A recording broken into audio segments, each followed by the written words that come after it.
I'm your host, sabrinasalvati.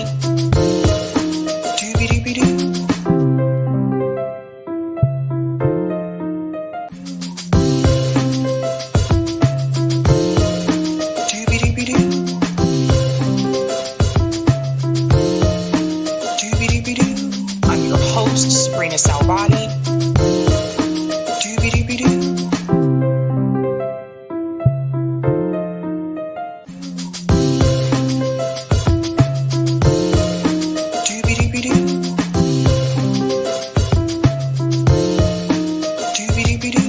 I'm your host, sabrinasalvati.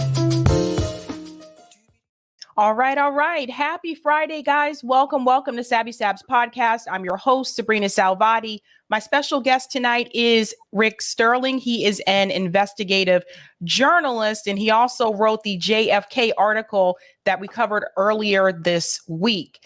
Thank you so much for coming on, Rick. Nice to be here, Sabby. So, Rick, this article that you wrote is very revealing. From Dallas to Gaza, the JFK assassination was good for Zionist Israel. There were a lot of things that were mentioned in this article that I was very surprised to hear. One in particular, I'm not sure if you're aware, but RFK Jr. actually has stated in interviews that his father and also JFK supported Israel.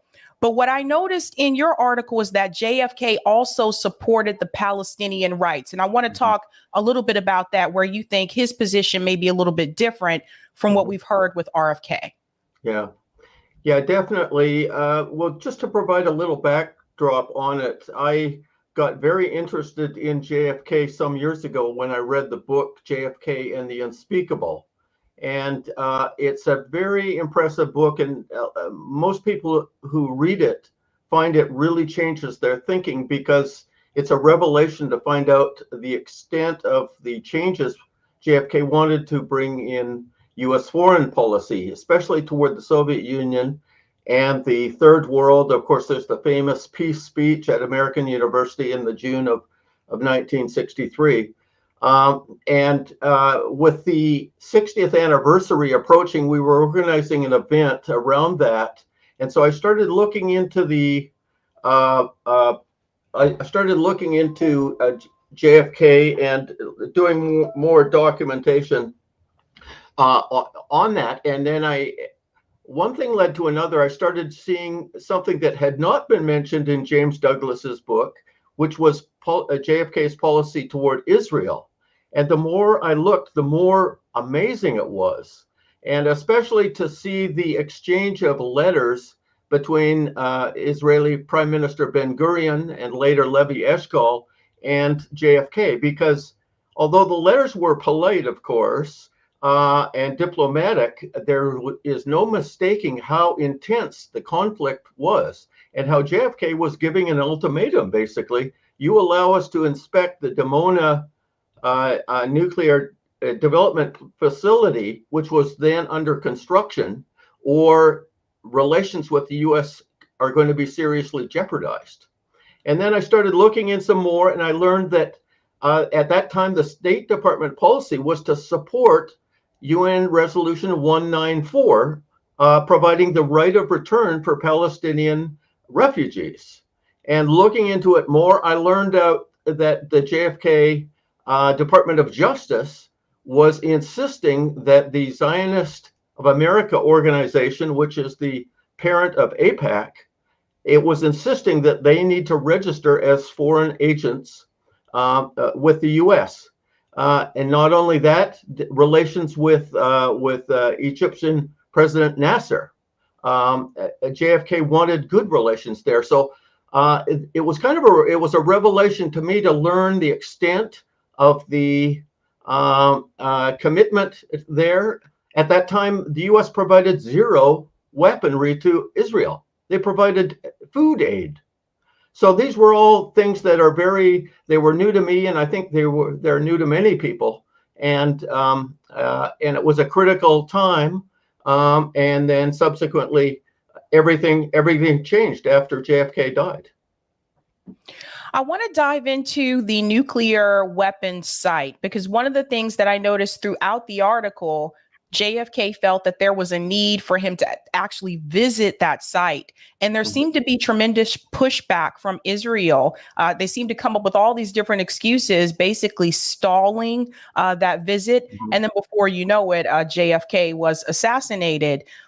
Why do you think there was such that need for them to continue to stall that visit if they weren't doing anything that was potentially dangerous? And do you think things would have been different if JFK had lived and he had the opportunity to visit that nuclear weapons site? Well, the Israelis were intent on preventing the U.S. from doing a true inspection of the Dimona facility, because they knew it would reveal exactly what they were hiding, which was they were developing it to manufacture nuclear weapons. So that was they were intent on hiding that. They felt they had to hide it. They were intent on going ahead with it. And in fact, it was only about 3 weeks after Kennedy was assassinated that the plant went, the nuclear reactor went active. And after that, there could be no thorough inspection of the bottom of the facility because of the radiation. So this was it was a critical time. That the last half of 1963 was critical in so many ways. Do you feel that part of the reason that JFK may have been assassinated was because of his position in reference to Israel and the Palestinian people? I know one of the things that was mentioned is that he did feel like there should have been some type of push towards a solution, possibly a two-state solution. Do you feel that's part of the reason why JFK may have been assassinated? I think it's definitely possible. There was a very strong motive from the Zionists to not allow the U.S. to inspect the facility. And there was a very strong need to not hamper the Zionist of America organization. So at that time, another interesting element to this story that was new to me and that I learned is that at that time in the early 1960s, the American Jewish Committee was not in lockstep with Israel. There was a major organization called the American Council on Judaism, which was staunchly against Zionism and staunchly against the Zionists of America. And in fact, the Zionists of America said that that if they had to register as a foreign agent, the American Jewish Council would use that and eliminate the Zionist influence in the American Jewish community. At that time, there was a lot of ambivalence about the nation Israel. Israel had only existed for 13 years. And while many people were supportive in some ways, they also had reticence. And there was also a strong desire among Jewish people in the United States and also Israeli citizens to find a resolution to the Palestinian issue and to have some measure of security. Now, what happened with the assassination of JFK and the LBJ taking over the presidency, LBJ is considered to be the most Zionist friendly of all U.S. presidents. Now, Joe Biden may give him a good run for it, but that is another fact that I was not aware of previously. His major fundraiser was a staunch Zionist, and for various reasons, Lyndon Johnson was staunchly in favor of militant, aggressive Israel. which of course is the complete opposite of where JFK was coming from. And the reason I say that this was a critical change and it's led to the situation today, because we look at the situation today, there are over 20,000 Palestinians killed. There were 1,200 Israelis killed. You've got permanent instability in Israel. You've got permanent instability in the Middle East, Lebanon, Syria, Jordan, all of these countries. We've got constant aggression from, a lot of people don't know that Israel is routinely attacking Damascus and Damascus airport and Aleppo airport. So we've got that situation, which is there's no Israelis can never have security when they're living in an apartheid state, which constantly represses and the Palestinian people, more or less half the population. So we're in a disastrous situation, and I think an important milestone on that path to hell was the assassination of JFK. How do you feel about, let's talk about AIPAC, for example. One of the things, again, that he mentioned is that organizations that lobby on behalf of a foreign country should have to register as a foreign agent. Mm-hmm. There are a lot of politicians in Congress today that are in bed with AIPAC. RITCHIE TORRES is one of them, Hakeem Jeffries, and they even go to the extent to brag about it. They're not ashamed of it or anything like that. Mm-hmm. If that would have happened, let's say AIPAC did register as a foreign agent, do you think they would be able to lobby as much as they do now? And what do you think that would look like if they weren't able to? How would our Congress function in reference to serving the people? I'm not sure of the details of that, what the constraints are exactly. I do know one of the constraints is that they have to provide all their financial records. And so all of the wherever they're getting money coming from, and how they're distributing money has to be documented when you're operating as a foreign agent in the United States. So that would be a big constraint for them. I'm sure they would manage to have substantial influence anyway, but that constraint, avoiding that, definitely helped them a lot. And of course, AIPAC is so influential, and there's J Street, which is more of a liberal Zionist group, which is active as well. But the control of Congress is really something that's needs to be changed. And actually, JFK was wanting to do some of that himself, because he was seeing the influence of money, which Jimmy Carter called it legalized bribery, which is really what it is. It's not even hidden. It's legalized bribery. But I think if JFK had been if the Department of Justice had followed through on that demand, and basically the Zionist Organization of America was stalling stalling, and then after JFK's assassination, they just thumbed their nose at the Department of Justice and said, well, we don't think we have to do that, and they successfully they were allowed to get away with it. I want to get to this point here in the article where it says Kennedy wanted Israel to follow the rules. Mm-hmm. When we look at the war that's happening right now, it is very clear that Israel is not following international law. They have been called out by the UN multiple times, but there seems to be no accountability, no repercussions for Israel at all.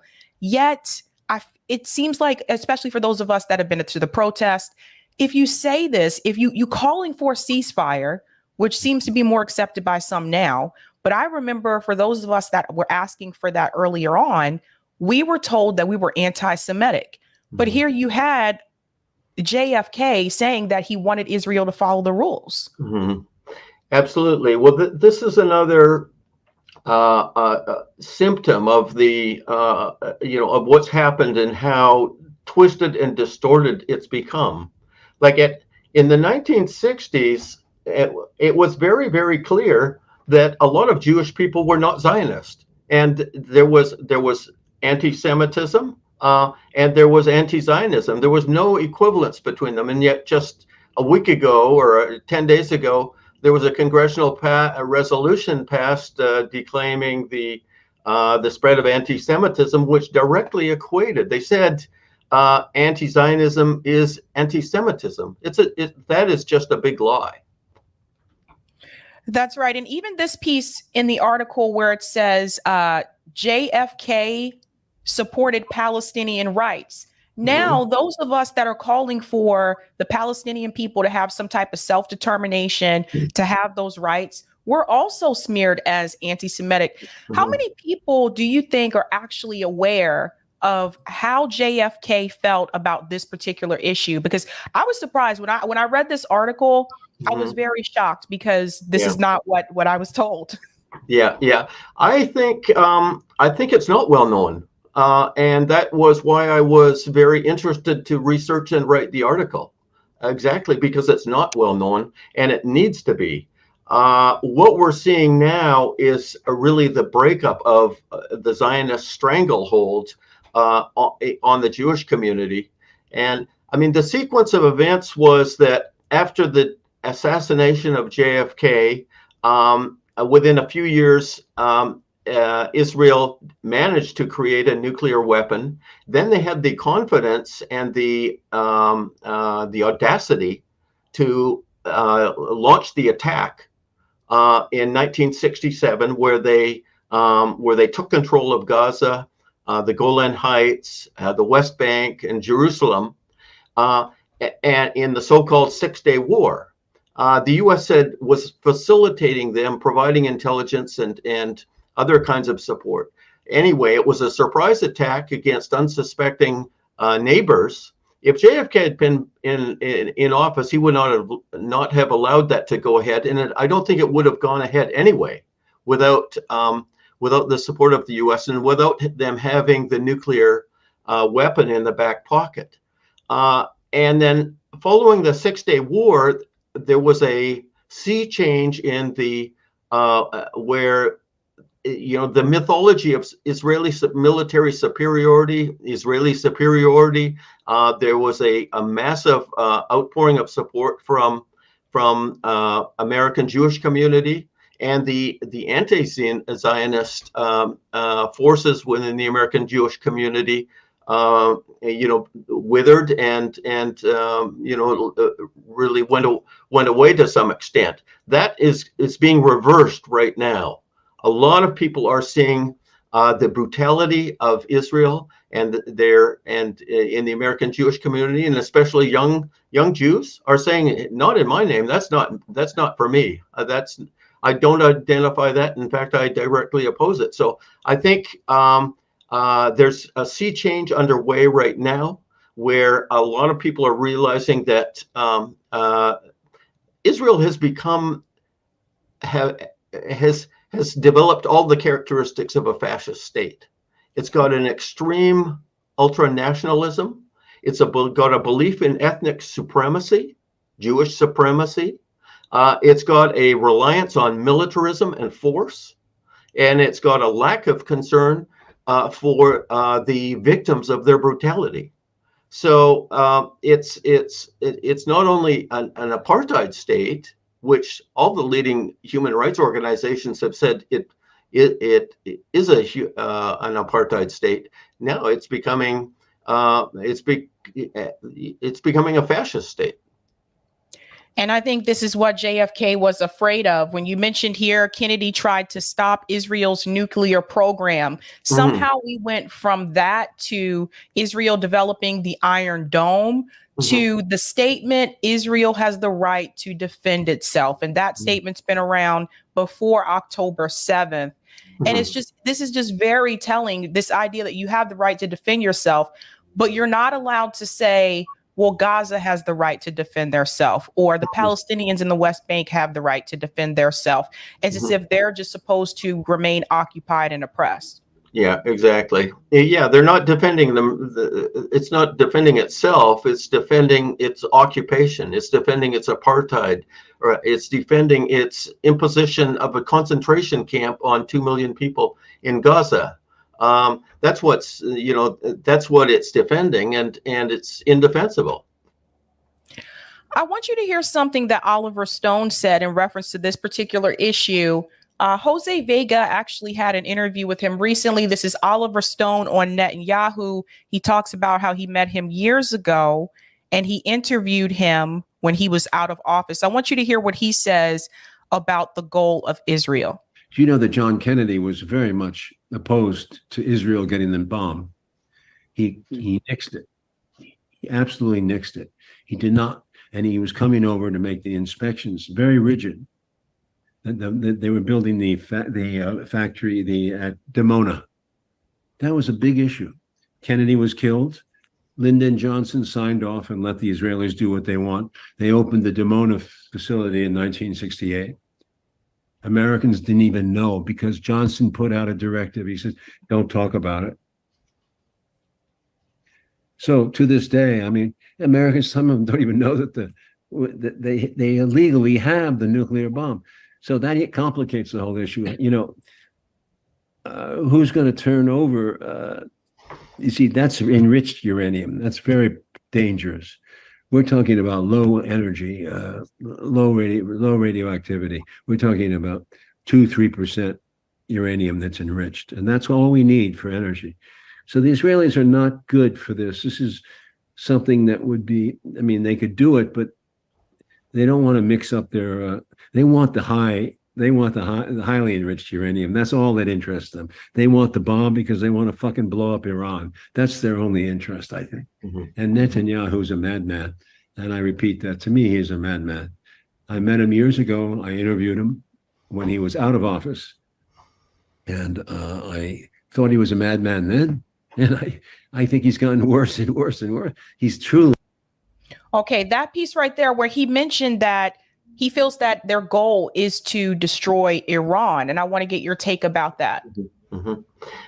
Well, Netanyahu's been talking about Iran for 20 years now. So there's nothing new. They realize that Iran is a very staunch supporter of Palestinian rights and a staunch supporter of Hezbollah in Lebanon. And they've also provided assistance to Hamas, although it's very limited. And Iran is a Shia country, and Hamas is a Sunni movement. So they're not on the same wavelength politically. But Iran is really a part of the so-called axis of resistance, and it's the kind of the anchor there, supporting Syria. And Hezbollah. So they would love to, they would love for the U.S. to get in a war and to attack Iran. They definitely can't do it. Israel can't do it, but they would love to get the U.S. involved. And it's a dangerous situation right now because with the conflict in Gaza not going the way Israel had hoped. At this point, they realize they're nowhere near destroying Hamas, and yet the whole world, they're pushing the whole world to unite against them with their patron, the United States, and there's tremendous dissension within Israel as well. The families of the prisoners are demanding the release and a settlement, resolution, ceasefire, and get it over with. So. One danger is that Israel will intentionally provoke a conflict with Hezbollah in Lebanon and try to stir things up so as to involve, to distract attention from what's going on in Gaza and to involve the U.S. militarily. So this is part of the disaster scenario. Of course, Netanyahu has a long history of trying to get the U.S. Involved in Mideast wars for Israel's benefit. He was one of the primary proponents of the disastrous 2003 invasion of Iraq. So they may try to do something like that again. That's a real danger. Do you feel the state of Israel, or maybe more so the Zionist project, has a hold on the United States government? Mm-hmm. Yes, yeah. Their influence in Congress is it's massive. I don't know what it is precisely, but one indication was a few years. Well, if you remember, during the last year or two of Obama's presidency, so it was about 2013 or 2014, Netanyahu was angry with him because he had, of course, signed the Iran agreement, and Netanyahu came to the U.S. against the wishes of the president of the U.S.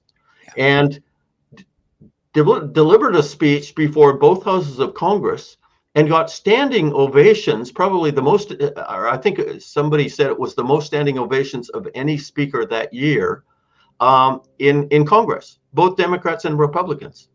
That's a sign of their power, and that needs to be exposed and changed. Some people don't know that all new incoming congressional representatives are invited and effectively pressured to go on a 1-week trip to Israel, all expenses paid, and to of course be educated in Israeli interests.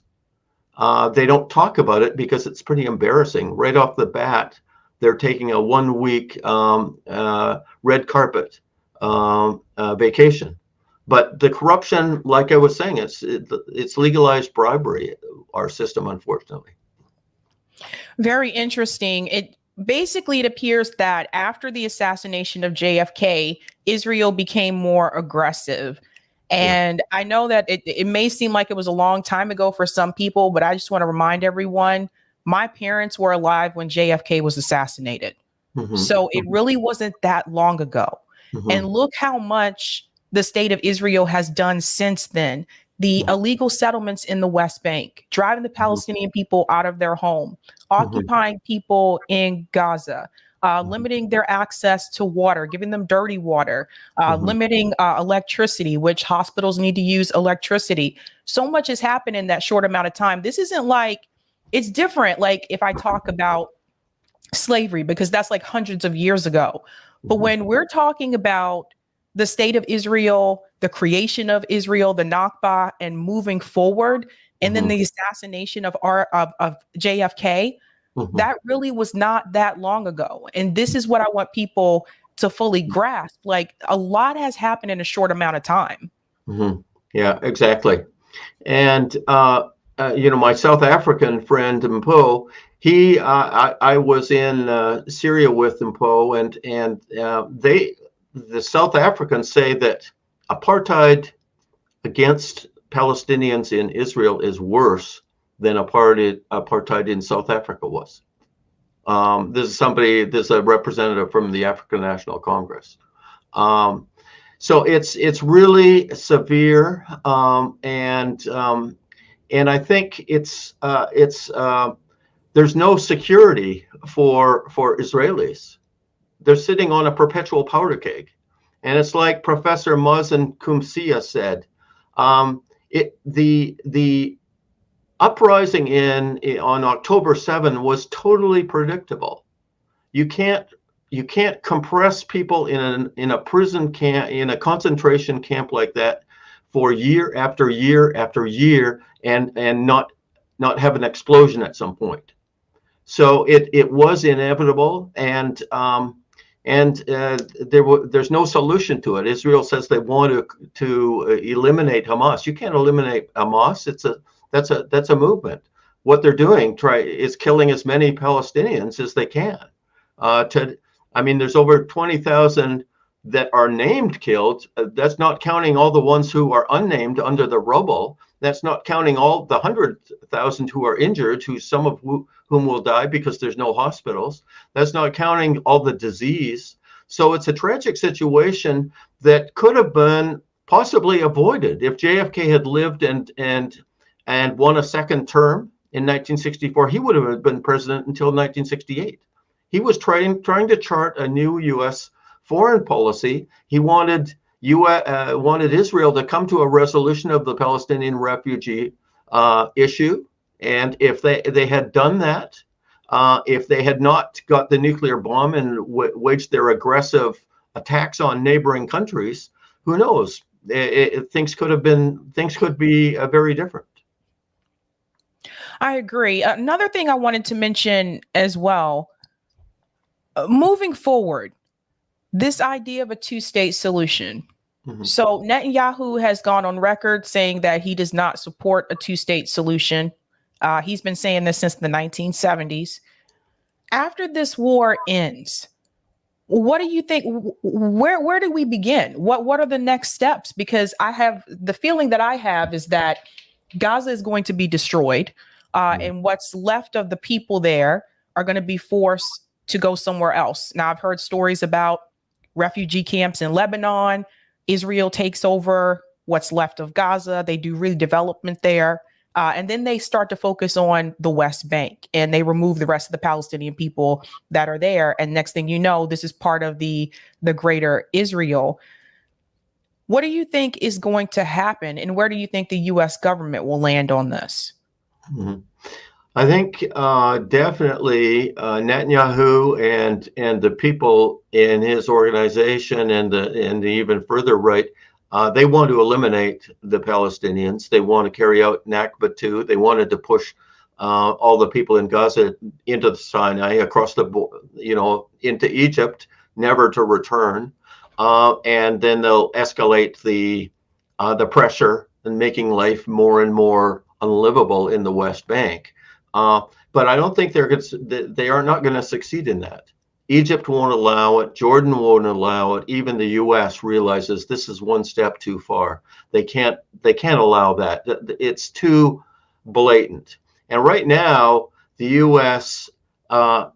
Realizes that they're getting the reputation of Israel and the West, and especially the U.S. is going downhill very fast. The hypocrisy is there for all to see. So I think there's going to be they're going to have to stop the bloodshed at a certain point, and it's not going to be a resolution. What can change it, and what's the long-term prognosis? I think it depends on the worldwide community, frankly.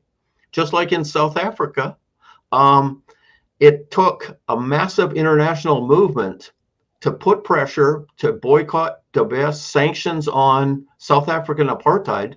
That needs to be really, really escalated. Of course, there's been a BDS call from the Palestinians for 15 years now.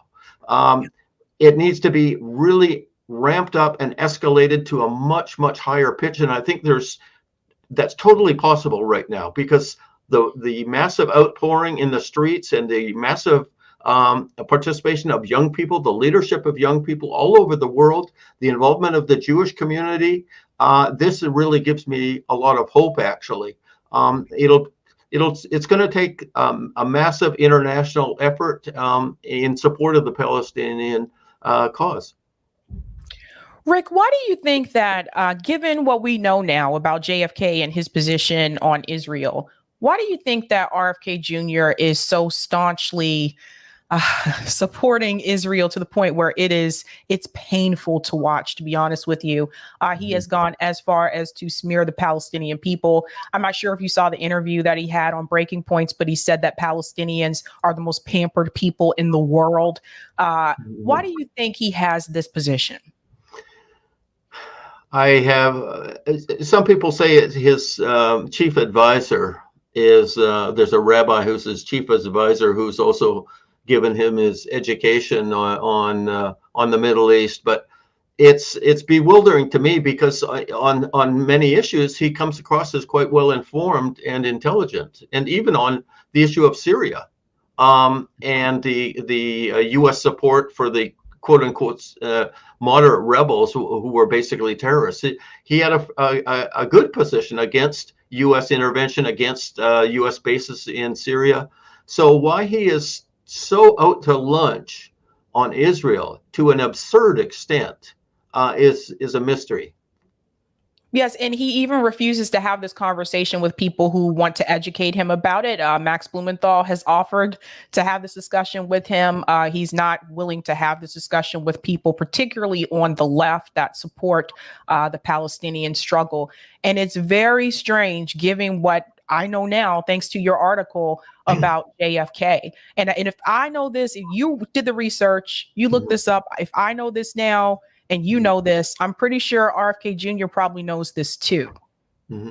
I doubt he does, to be honest, because a lot of the stuff has been hidden, and like you have to look at the actual letters between Ben Gurion and JFK, and they've been top secret. And it's only in recent years that they've been disclosed. So they're at the National Security Archive, and I have links in the article to the specific letters, but one almost has to read it to grasp.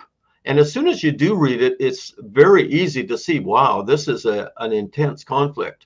But I think it's not well known.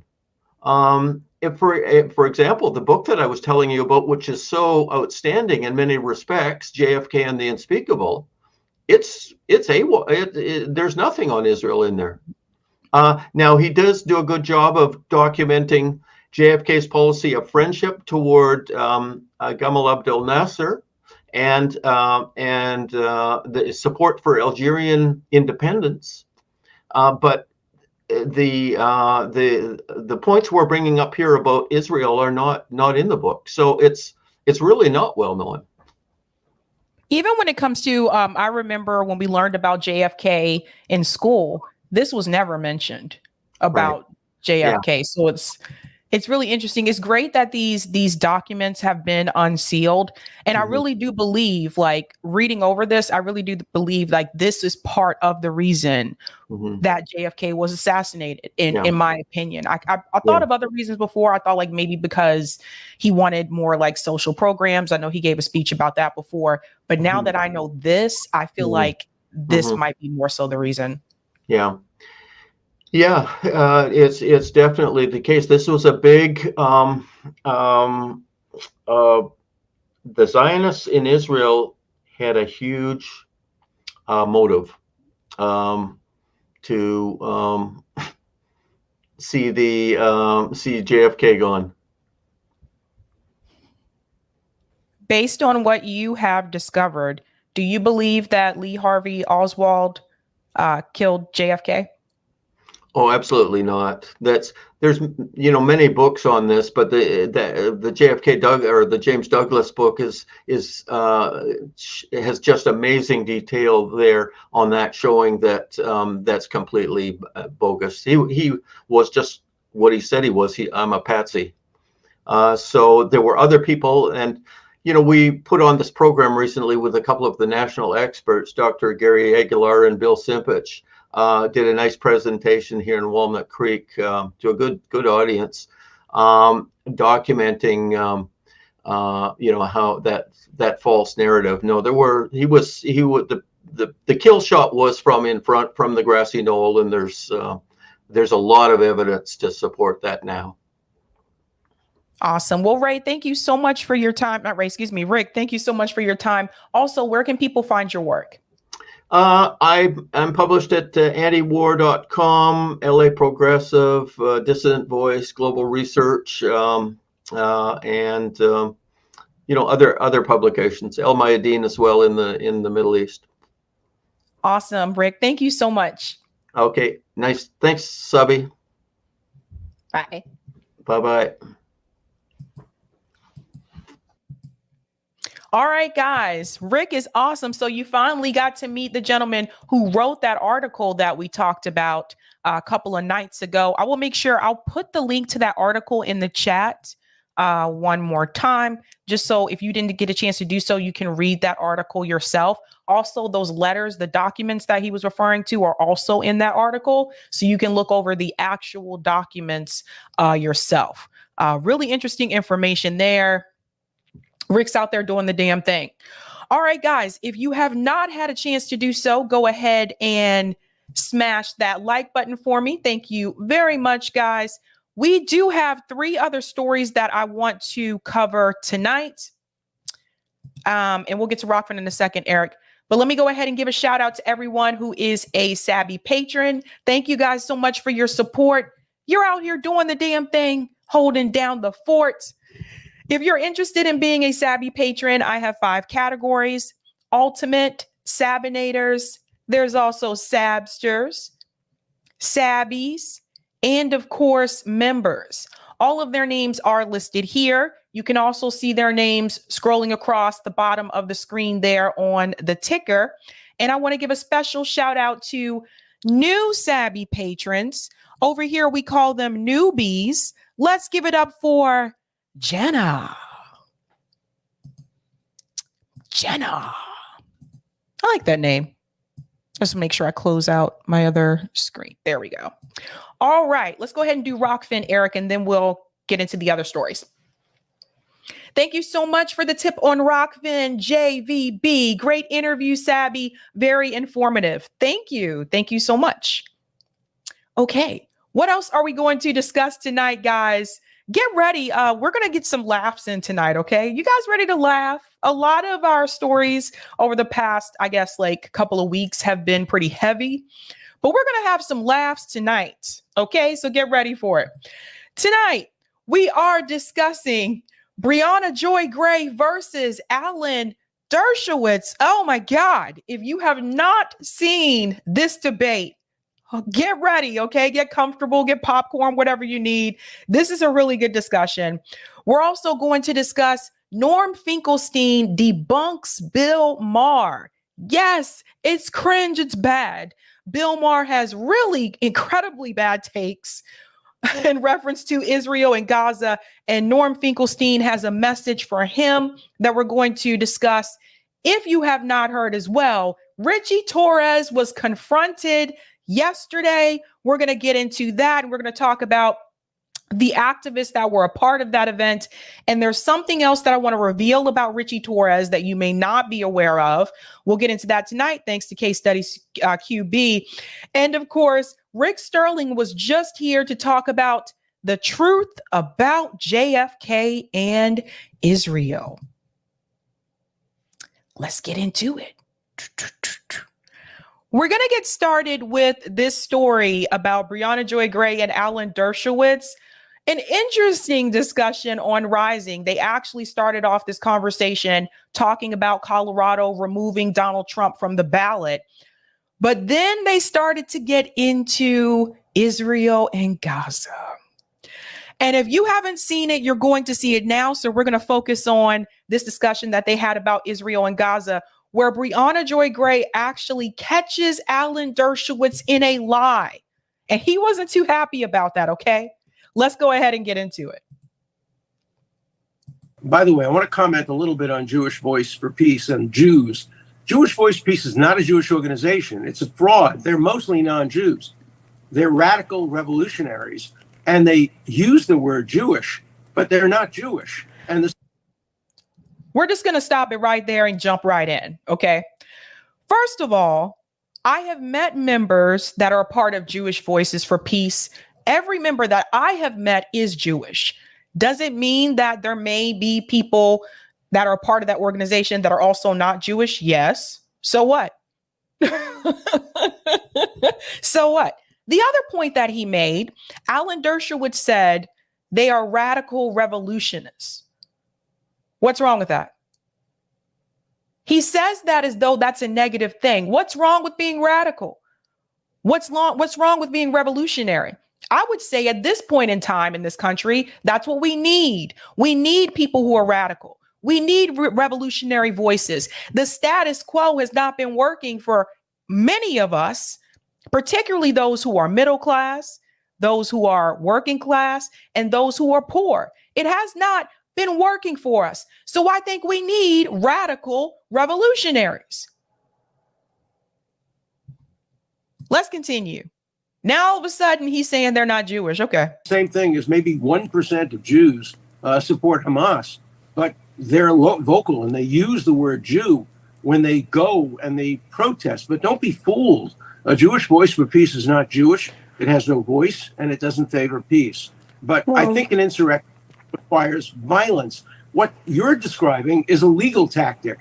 Maybe it's illegal and maybe the lawyers should be punished for it, but it's not an insurrection. An insurrection does not involve making legal arguments, even if they're frivolous legal arguments. Pause here for just a second. So you see what he's doing, right? So they came off of the topic about Colorado removing Donald Trump from the ballot. And now we talk about Jewish Voices for Peace. And he goes on to say they don't want peace.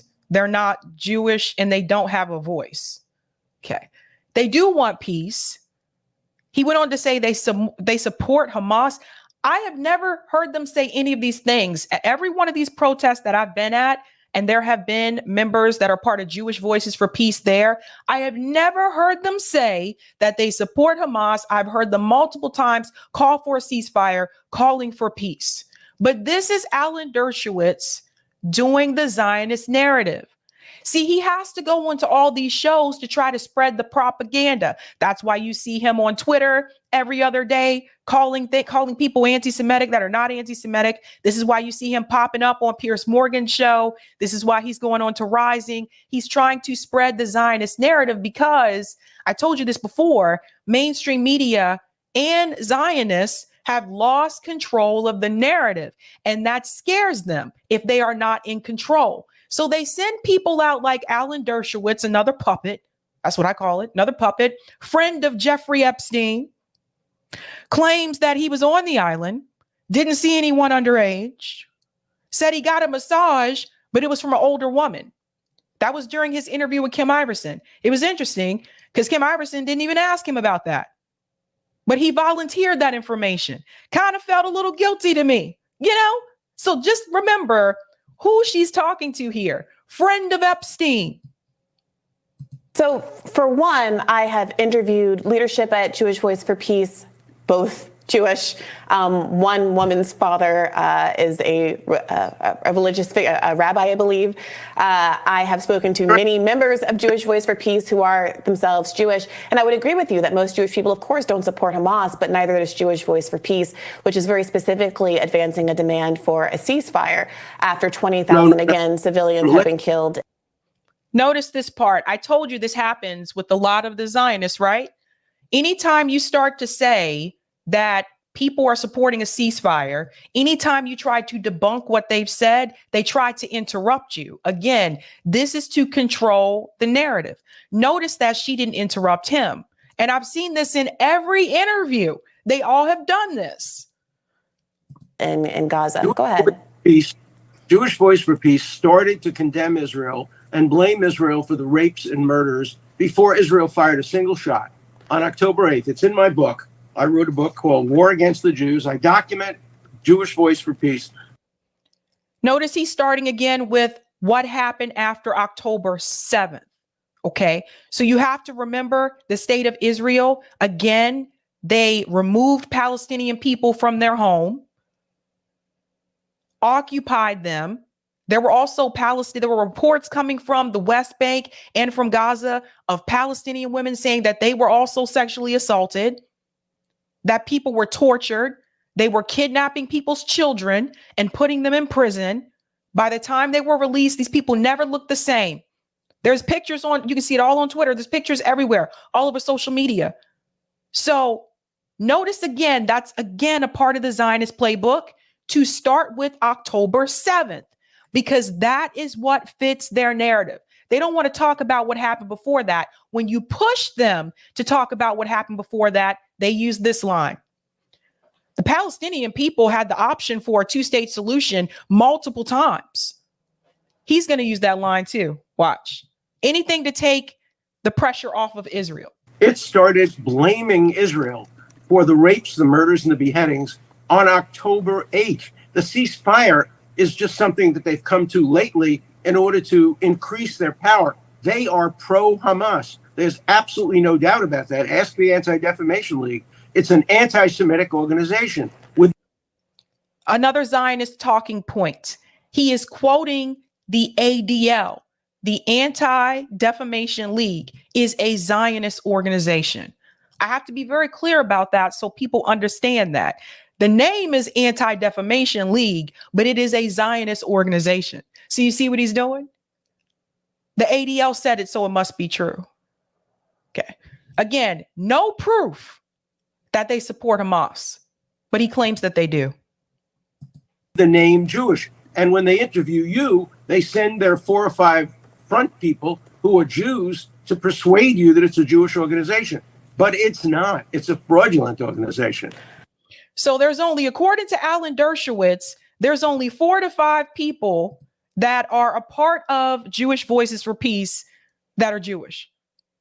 4 to 5 people who apparently were the ones that came onto Brianna's podcast. Not realizing some of us have met people and know people that are part of Jewish Voices for Peace way before October 7th, who we know for a fact are Jewish. But according to Alan, it's only 4 to 5 people. Well, let me ask you about this. There has been not an attempt, but a successful effort to, at a congressional level, conflate anti-Semitism with anti-Zionism the way that it seems like you're doing now, since Jewish Voice for Peace, very specifically, when you talk about condemnations of Israel, more specifically what they did following the horrific attacks on October 7th, was to point out that there's been an ongoing occupation of Gaza, that the people who live in Gaza are largely those who were forced out of their homes during the 1948 Nakba. Let me tell you what's happening here. I didn't mean to cut her off, but let me tell you what's happening here. Pay attention. When you're listening to this, look at Alan Dershowitz, okay? Don't look at BRIE. Look at Alan Dershowitz. We're going to go back just a little bit here, because I want to show you what happened. More specifically, what they did following the horrific attacks on October 7th was to point out that there's been an ongoing occupation of Gaza, that the people who live in Gaza are largely... You see this? Okay, let me tell you what I think happened here. I think they had to mute his mic because he was interrupting her. I believe that's what happened. Notice that his mouth is moving, but you can't hear what he's saying. So I think they had to mute his mic. Notice he started to interrupt when she said the word occupation. I told you there's 2 words that really tick them off: occupation and oppression. The other woman that came onto the show, Lisa, that came on to debate with BRIE last time, did the same thing. Once you say occupation or oppression, it's like, no. They don't like that. So I think they had to mute Alan. I told you guys, we're going to have some laughs tonight. Those who were forced out of their homes during the 1948 Nakba, or the descendants of those people, and that to have real peace in the region, you have to have self-determination for that group of people who cannot continue to live in conditions that humanitarian groups have described as an open-air prison. Is that, are you saying that you think it's appropriate to conflate that kind of a criticism with anti-Semitism itself in the way that Congress has done, which many people on the right and the left have criticized as an abridgment of the free speech rights of Americans to associate freely and to criticize a foreign government? You're testifying now, so please let me speak and make my point. Absolutely. I don't Zionism with anti-Zionism. I do equate support for Hamas with anti-Semitism. But they don't support Hamas. So you see what they're trying to do? Again, this is also part of the Zionist narrative. This is how they're able to say that supporting the Palestinian people is anti-Semitic, because they're changing that, and they're saying that by doing so, you are actually supporting Hamas. And so if you are supporting Hamas, then you are being anti-Semitic. This is what they are doing.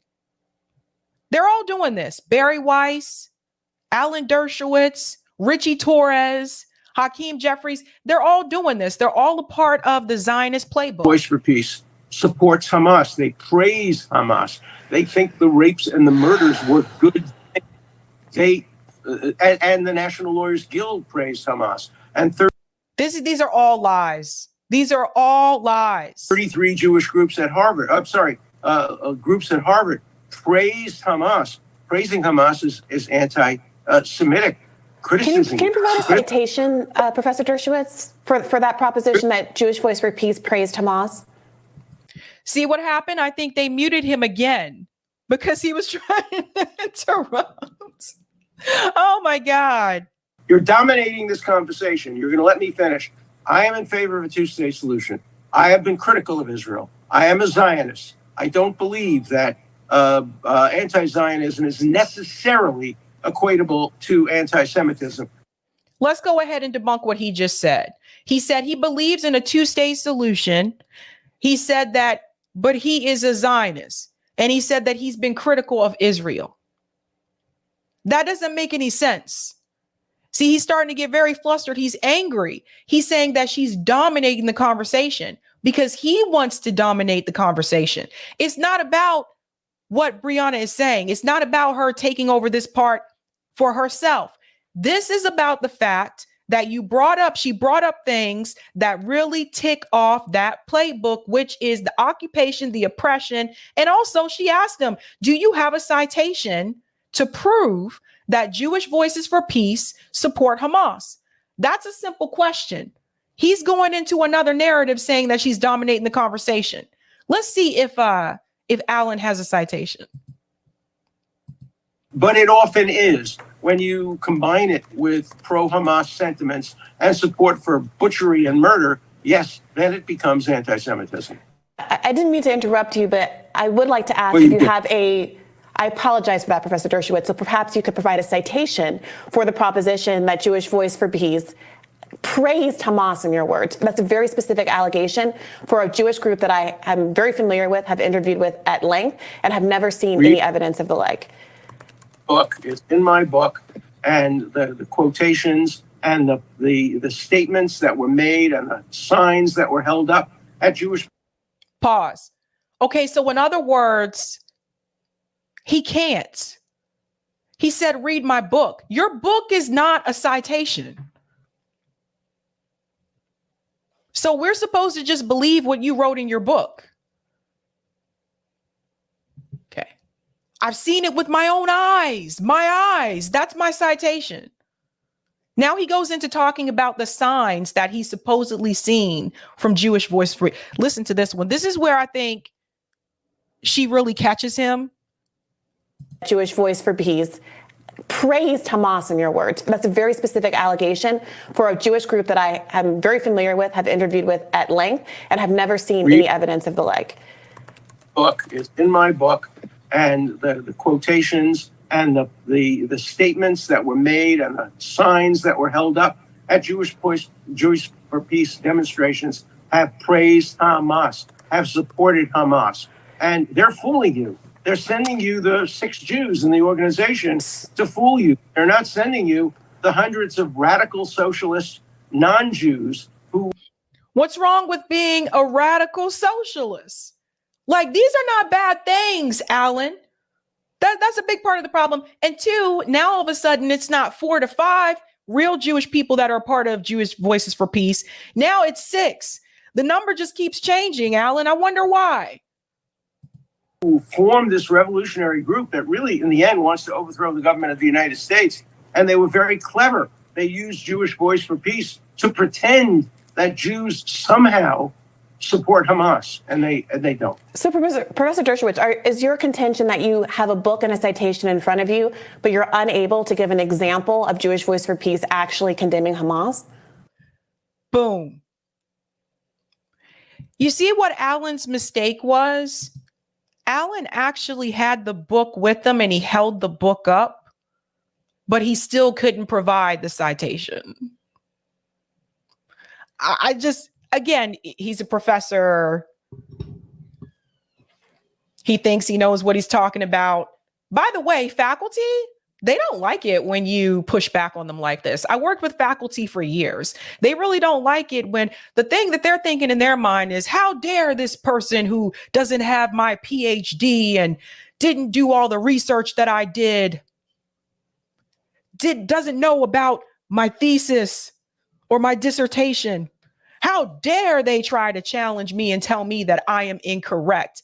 Faculty can be, you know, pretty egotistical. Like, they have big egos. And I know from experience, they don't like that. I know, I've seen it. I've condemning Hamas. No, they never condemned Hamas. I'm sorry, praising Hamas, defending Hamas, praising Hamas in your words? With my own eyes, I've seen signs that Jewish Voice for Peace demonstrations, Palestine will be free from the river to the sea. I see. You see that, guys? You see what's happening? So now it's, he doesn't have the citation, but it's, he saw it with his own, I see it with my own eyes. My own eyes, guys. That's what I saw it with. That's his proof. And then he says, on the signs is Palestine will be free from the river to the sea. And that's why BRIE said, I see. Because you see, again, we have said this multiple times on this show. That is not what that phrase means. That phrase is not calling for the elimination of Jewish people. That phrase is calling for the end of the oppression and the occupation of the Palestinian people. Now, this is why they don't like it when you mention oppression and occupation, because it refers back to that phrase. So if you acknowledge that the people are being oppressed and occupied, then you in turn have to acknowledge that the people need to be free. Thus leading to the statement, Palestine will be free from the river to the sea. Then you can't push back and say that that phrase is calling for the elimination of Jewish people. It's all connected. Clean Palestine of dirty Jews. Yes, they support Hamas. And okay, so do you have evidence? You've seen a sign of a Jewish Voice for Peace member holding a sign that says "Clean Palestine of Dirty Jews." That's a pretty remarkable sign. Yeah, I feel like would have gone quite viral if someone had some evidence of that. Say clean. Clean is a Nazi term that was used in the 1930s and 40s to refer to dirty Jews. Now it goes from the river to the sea to clean it of dirty Jew. Boy, I tell you, but he saw it with his own eyes. Palestine will be free from the river to the sea. So you're saying you did not see a sign that said "Clean Palestine of Dirty Jews." You're saying that you saw a sign with the word "clean" and you're reading into that? Of course I'm reading into it, wouldn't you? I see. Yeah, Earlier, go ahead, I'm sorry. Somebody talked about get rid of the unclean African Americans. Wouldn't you read something into that? Of course you would read something into that. Well, if a sign said "Get rid of the unclean African Americans," I absolutely would. But you just said that you did not see a sign that said "Clean Palestine of the Dirty Jews." You're editorializing from a sign that I don't know what it said that used the word "clean." The word "dirty Jews." I said I saw signs that said "Clean Palestine" or "Clean the world." They're all over the place. You see them in almost every demonstration in Europe and in New York and all over the country. And I'm sorry, I've been to multiple protests and I've actually recorded some of those protests. They're on my channel. I didn't see any signs that said that. I've never seen one sign that said that. Most of the signs that I saw said "ceasefire now." I've seen signs that said "stop killing children." I've seen signs that said Biden is complicit, has blood on his hands, but I haven't seen any of those signs. But he did say previously, he did say "clean it of dirty Jews." He did say that. Now he's trying to say he didn't say that. Palestine will be free from the river to the sea has been deemed to be calling for the end of Israel, calling for the Hamas charter to be satisfied. No two-state solution. I have a question for you. Have you seen a single sign at any demonstration calling for a single-state solution? I will give you $100 for your favorite charity if you can find me a single sign at any demonstration that supports a two-state solution, which I... Let me pause here for just a second. Let's go back to this for just 1 second, because there's something he said here. Here we go. Word "clean." The word "dirty Jews." I said I saw signs that said "Clean Palestine" or "Clean the world." They're all over the place. You see them in almost every demonstration in Europe and in New York and all over the country. And Palestine will be free from the river to the sea has been deemed to be calling for the end of Israel, calling for the Hamas charter to be... Pause. So they're still repeating this old talking point Hamas's charter has been rewritten. So when you hear people say that, because he said it, Ben Shapiro has said it, I think Piers Morgan said it a couple of weeks ago. But if you actually, all you got to do is just Google. If you actually look this up for yourself, you will see that the charter was rewritten, and that is not what they are calling for. So we have to push back and debunk that. And Alan Dershowitz, by the way, he knows this. He's not stupid. But again, this is him doing this tour to keep that narrative alive. Satisfied, no two-state solution. I have a question for you. Have you seen a single sign at any demonstration calling for a single state solution? I will give you $100 for your favorite charity if you can find me a single sign at any demonstration that supports a two-state solution, which I support. Oh, well, that's interesting. Let's talk about a two-state solution. I wanted to come back to that, actually. Let's talk about it briefly. Benjamin Netanyahu has been very publicly speaking, especially to his own constituents in Israel, about how they should continue to support him because he will guarantee that there won't be no two-state solution. Of course, he's been saying this for a number of years, long before October 7th. That's obviously widely out of step with what you and what President Biden are saying are their long-term policy goals. What do you make of that? Let me answer, please. Let me answer. Israel offered the two-state solution in 47, 48, 67, 94, 2000, 2001, 2005, 2007. Israel. Pause. I told you. So anytime you bring it up now, this is another talking point that they will use. Well, they were offered a two-state solution during these years. What was in the offering? Obviously, if they rejected it, it's probably because it wasn't favorable towards them and it was more so favorable towards Israel. That's probably why it was rejected. Think about it, people. But they don't like to mention that part. He doesn't want to mention the Arab peace accords from 2002 either.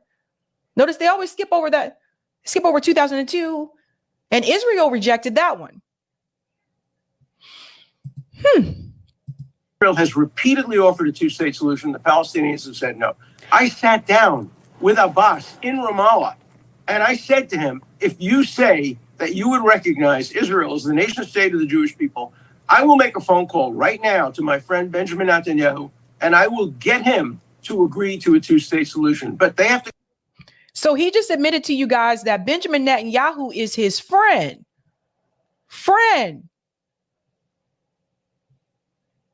Go first, and they have to say that they recognize the right of Israel to exist as the nation state of the Jewish people. The Palestinians don't want it. They could have had a state repeatedly.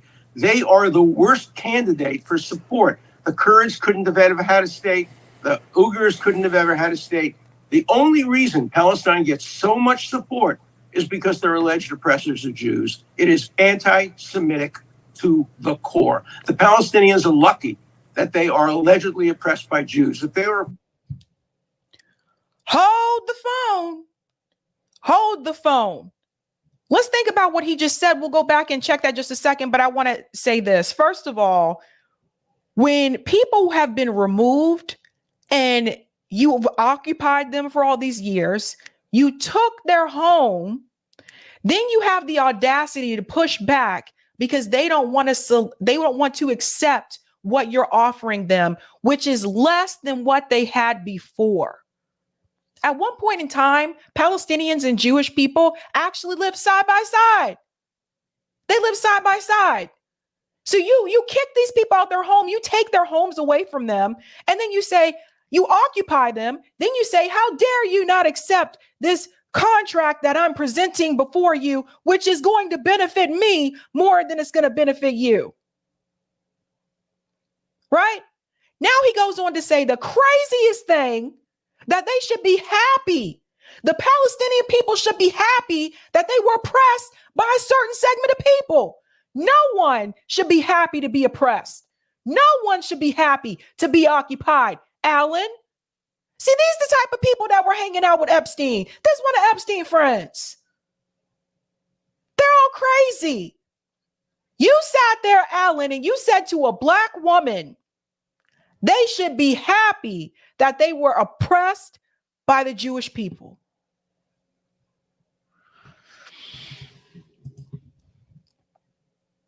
Whew. You told on yourself, Alan. With Abbas in Ramallah. And I said to him, if you say that you would recognize Israel as the nation state of the Jewish people, I will make a phone call right now to my friend Benjamin Netanyahu, and I will get him to agree to a two-state solution. But they have to go first, and they have to say that they recognize the right of Israel to exist as the nation state of the Jewish people. The Palestinians don't want it. They could have had a state repeatedly. They are the worst candidate for support. The Kurds couldn't have ever had a state. The Uyghurs couldn't have ever had a state. The only reason Palestine gets so much support is because their alleged oppressors are Jews. It is anti-Semitic to the core. Their alleged oppressors are Jews. That's why they get so much support, he says. And then he goes on to say that's anti-Semitic. I want to remind you again, Palestinians are Semites. Okay. FYI, they are Semites. Look at the definition of Semites.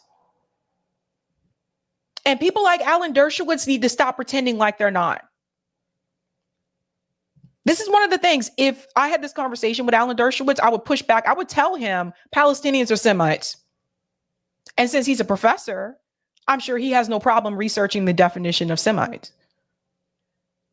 So there's that. Okay. You know, it's like people like to take words and change it into what they want it to mean so that it can benefit them and their cause. But look up the definition. Then he said this part. The Palestinians are lucky that they are allegedly oppressed by Jews. If they were oppressed by the Syrians, like the Kurds are, or the Iraqis, or the Chinese, like the Uyghurs are, they would get no support at all. You cannot understand the support allegedly for Palestine, although it doesn't support a two-state solution, unless you look deeply into the anti-Semitism that lies behind much of that support. Not all of it. Mask off moment for Alan Dershowitz. First, he said they're allegedly oppressed. Then he admits they are oppressed. But he thinks they should be lucky to be oppressed. There's a lot to get into there, and we obviously don't have time to get into it all here. I would note that the right of return was a crucial aspect of what Palestinians wanted that was never offered to them, and along with I'm sorry? Wait, but wait a minute. You accused me, sir. You accused me of filibustering. Well, Israel has given a right to return to people from the Jewish diaspora who have no personal ties to Israel at all. But many. But let me. Professor Dershowitz, let's each get a final word in on this subject. I haven't even asked my question. I wanted to ask it. Look at Robbie's face. Robbie's expression is like, oh boy, oh dear. Not sure I wanted to sit in for this one. Good God. To wrap it up. You don't ask questions. You express points of view. You should be a guest, not a host. That's fine. Now, here is Alan trying to put BRIE in her place. He's trying to demote. You see how this works? He's trying to demote her. You should be a guest and not a host.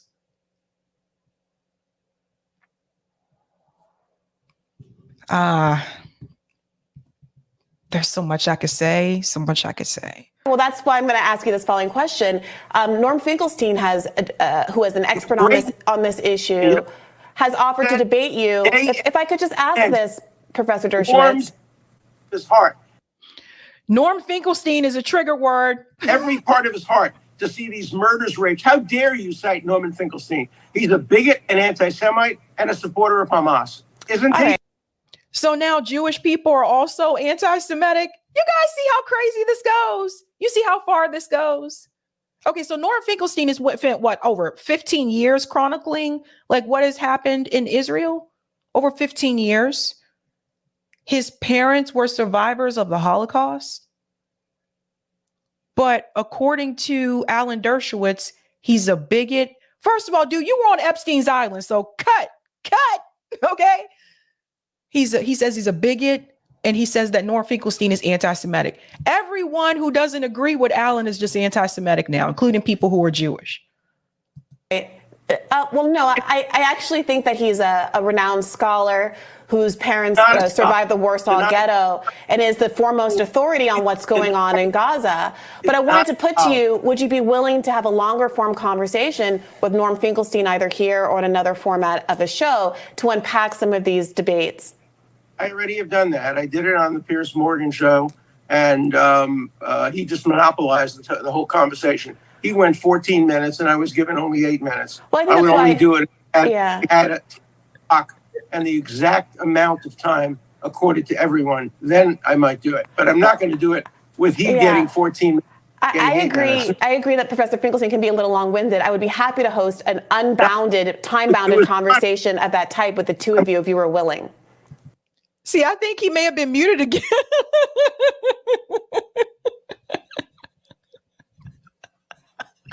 His face, and notice his face is very close to the camera. He's got the 90s, remember the 90s music videos where everyone's face was like plastic, like right up on the camera? Remember that? Let me be very clear. You are not a moderator. I will do it with you as an opponent. I will have a debate with you, moderated by the gentleman on the other side. So now he's trying to tell her where she belongs. First, he told her that she is should be a guest and not a host. Then he tells her that she's not a moderator. I told you guys, a lot of these professors, like, they really do have like these enormous egos, and they think that they can tell you where you're supposed to be and what you're supposed to be doing, you know? And I'm going to put it like this. I'm going to just keep it real. Now, Brie's been on this show for, I want to say, at least a year now, or coming up on a year, at least a year now, right? Obviously, she has experience doing this. She has a podcast, obviously. She's had Bad Faith Podcast, which hit over 100,000 subscribers. But here comes the white guy to come in and tell her where she should and should not be, where she belongs. I told you guys this before, and I'll say it again. I told you before, Black women in this space are highly disrespected. Highly disrespected. We get a ton of shit, and I don't even want to hear it. Nobody don't come. I don't even want to hear it. I don't want to hear that so-and-so got attacked, so-and-so got picked on. I don't even want to hear it. When you compare it to the men in this space, and you compare it to women overall in this space, Black women get the most shit from people in this space. Look at how disrespectful Alan Dershowitz has been. She didn't disrespect him. But you're not a moderator. You're I'd be happy to do that as well, Professor. You consent. I don't. Well, I'm sure we can find someone that satisfies you. All right, we will actually work towards setting up a fully functioning debate on this subject between the two of you, where there's enough time for both to respond, and we get that. Actually sounds like a really good idea. I was joking when I said I don't consent to do it. I would happily do it. I want to get in one more question on the subject at hand, and then we do have to let you go. Can you just predict for us whether you think the Supreme Court will take up? Okay, then they go back into the Trump story there. But long story short, he said he saw something. He said he knew for a fact. And then when he was asked to give evidence of that fact, all of a sudden it's in my book. Then it was, do you have a citation? I saw it with my own eyes. Oh my God. But he's there to spread the Zionist narrative. Thank you for the super sticker, NY Varsity Sports. Thank you for the super chat, none of your business. Netanyahu supported Hamas too. Thank you, a kid. Sabby Finkelstein exposed Dershowitz book lies, and JFK would have changed the direction of the world. Bisan says, BRIE, can you give a citation for the claim that Jewish Voices for Peace praise Hamas? Dershowitz, read my book, woman. How dare you? Thank you for the super chat, NY Varsity Sports. Robbie looked at Dershowitz like, you's a rookie. And what you mean, you people.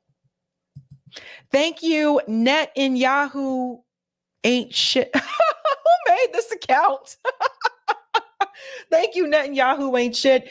Netanyahu supports Hamas. Thank you for the super chat, NY Varsity Sports. This guy represented Tyson, Epstein, and Trump. Tyson wound up in jail. Trump wound up impeached, and Epstein wound up dead. Loser. Thank you, baby Ethernet. Robbie's quiet because he knows BRIE will drag him next. Thank you, Bisan. Last time he wagered money, he didn't end up paying after he lost the challenge via KO by Norman Finkelstein. Then again, it was 10K to the PLO. Thank you, Sparky. Merry Christmas, Sabby. Merry Christmas to you too. And thank you, Paul. Sabby messages you can't send Zionists do everything now. Sabby messages you can't send Zionists, to do everything now. I think there's supposed to be a 2 there. Thank you so much. And thank you, Dupe. I'll never forget when Robbie Sove called Brianna a simpleton when she shot down all his Zionist lies. She's way too smart for him. Bingo. Okay. We're good on Rockfin, Eric? All right. We're going to go into our next story here. Richie Torres is back in the news, and this was sent to me actually late last night. It appears there was a panel in New York City that Richie Torres was a part of. And you guys know Richie Torres, another Zionist, takes a lot of money from AIPAC. We'll look at his funding in just a second. But he was greeted, but not by the people he expected to be greeted by. The Bronx Anti-War Coalition. We invaded Richie Torres' safe space, an event organized by the genocidal European settler colony known as Israel, full of the fascist, genocidal Zionists. Here we go. Richie Torres, I am your constituent. I am a gay Latino. I'm a public school teacher. I speak for the queer community. You need to everyone get this one. Israel is committing a genocide. Israel is committing a genocide in Gaza. Israel has come so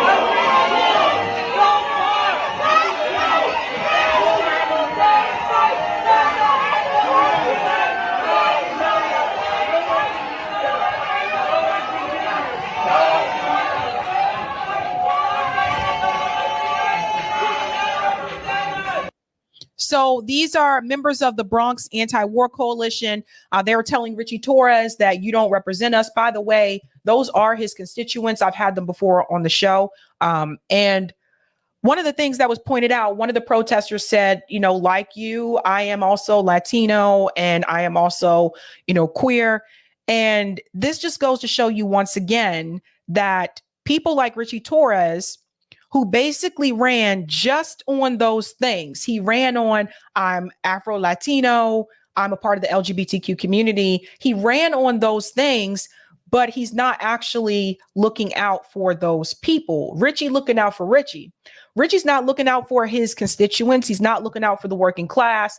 Richie's trying to make some money, and he's in the back pocket of AIPAC, and he's supporting Israel. He supports the state of Israel more than he supports his own constituents. That's why he gets so many confrontations. And this is Indie News Network, by the way, that captured this.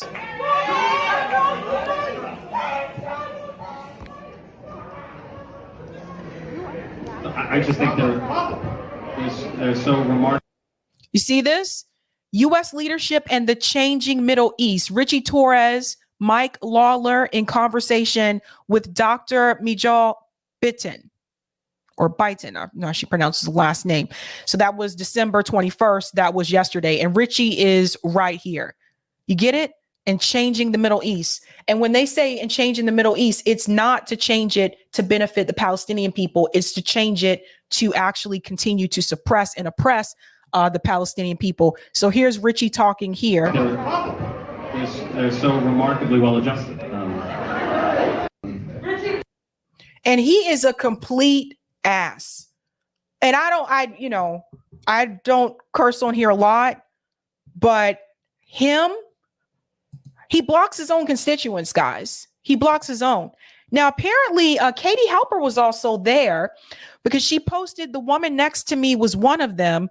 She looked like this old Jewish lady like me, woman in 92 2nd Street Y audience, RE, 81-year-old Ross Pacheski.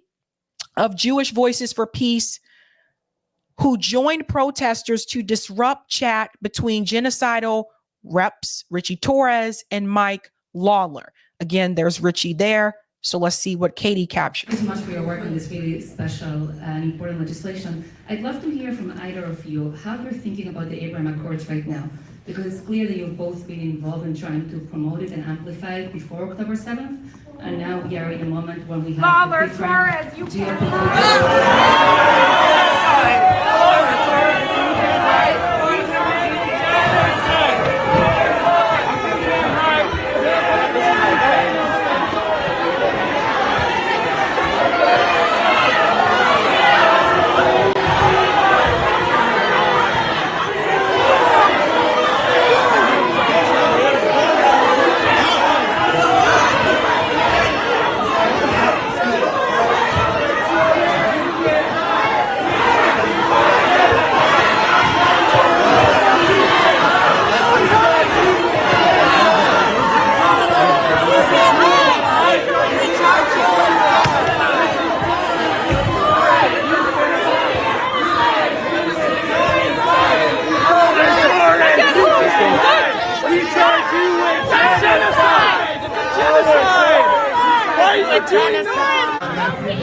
Justice for Palestine. The only woman next to me was one of them.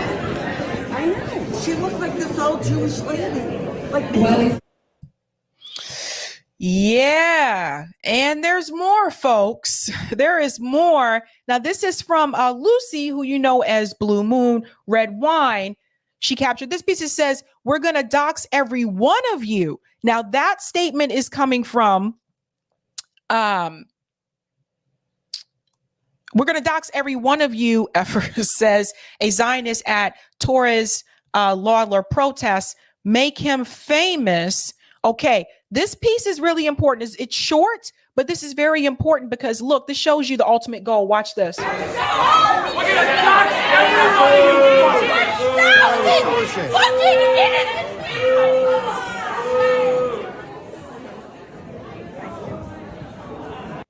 what he said? I think that was him right there. He said, "We're going to dox every one of you." You mean like they did the college students at Harvard? Is that a threat? I don't think making those types of statements, I don't think that helps Jewish people. I really don't. Maybe it's just me, but I don't think those are good statements to make. Don't think you're trying to help your cause there by doing that. And then there was another one. Oh, hold on. Yeah, it was that guy. I just looked at that video. I was just to make sure. Oh, I thought I had one with the woman in the chair. That's weird. Maybe I did not have that one. Oh, okay. I'll have to check for that one. I thought I had that one. I'm sorry, guys. Actually, I do want to. I want to go to that one. I thought I had that one on here. There's so many. Sorry, there's so many of these videos. Mad crab. Bigger, madder crab.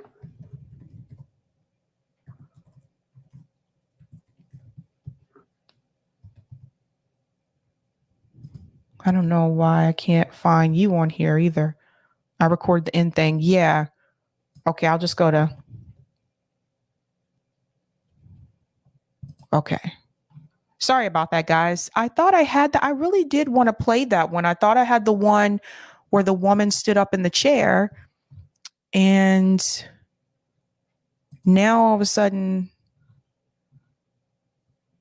Okay, let me see if. Okay, thank you. Thanks. I'll come back to the woman in the chair. All right.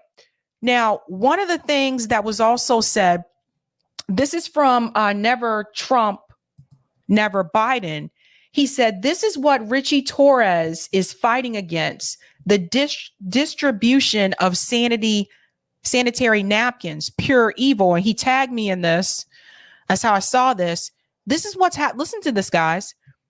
This is from UNRWA. We are aware of the scarcity of and lack of sanitary napkins. We distribute napkins ourselves, but like everything else, it's just a drop in the bucket. This is talking about the lack of hygiene products, which pushes women to dangerous alternatives. And, you know, I hate to be TMI here, but let's keep it real.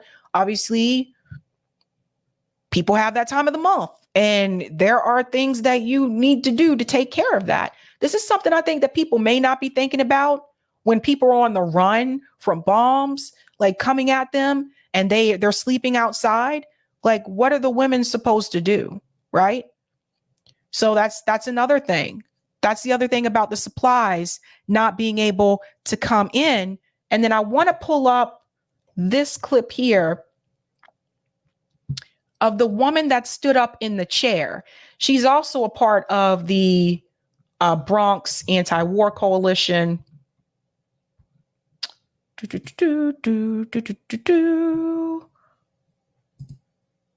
Yes, here it is. I got it. Sorry, guys.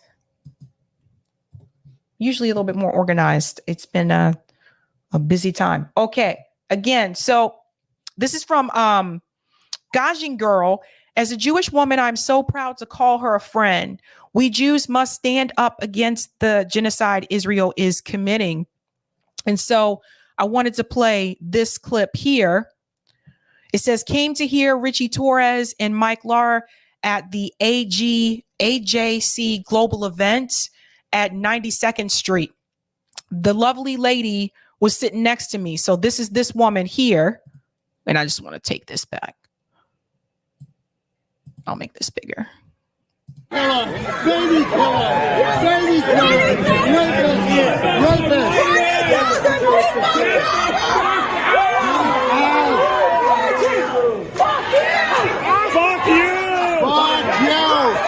Killer, baby killer,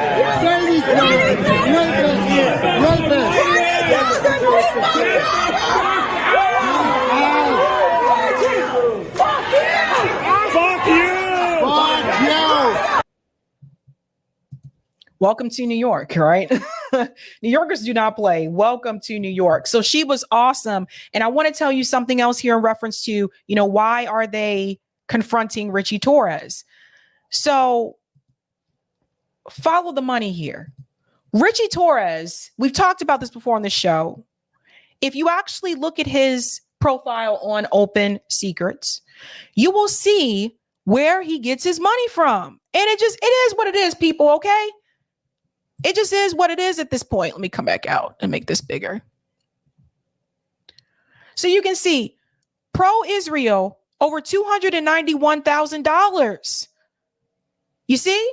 So when RITCHIE went to Congress, RITCHIE didn't work for his constituents. RITCHIE works for AIPAC. That's who he's actually representing. This is why you always have to follow the money. So that's RITCHIE. RITCHIE TORRES is a top recipient from the following industries in the 2021-2022 election cycle. Hedge funds is number one.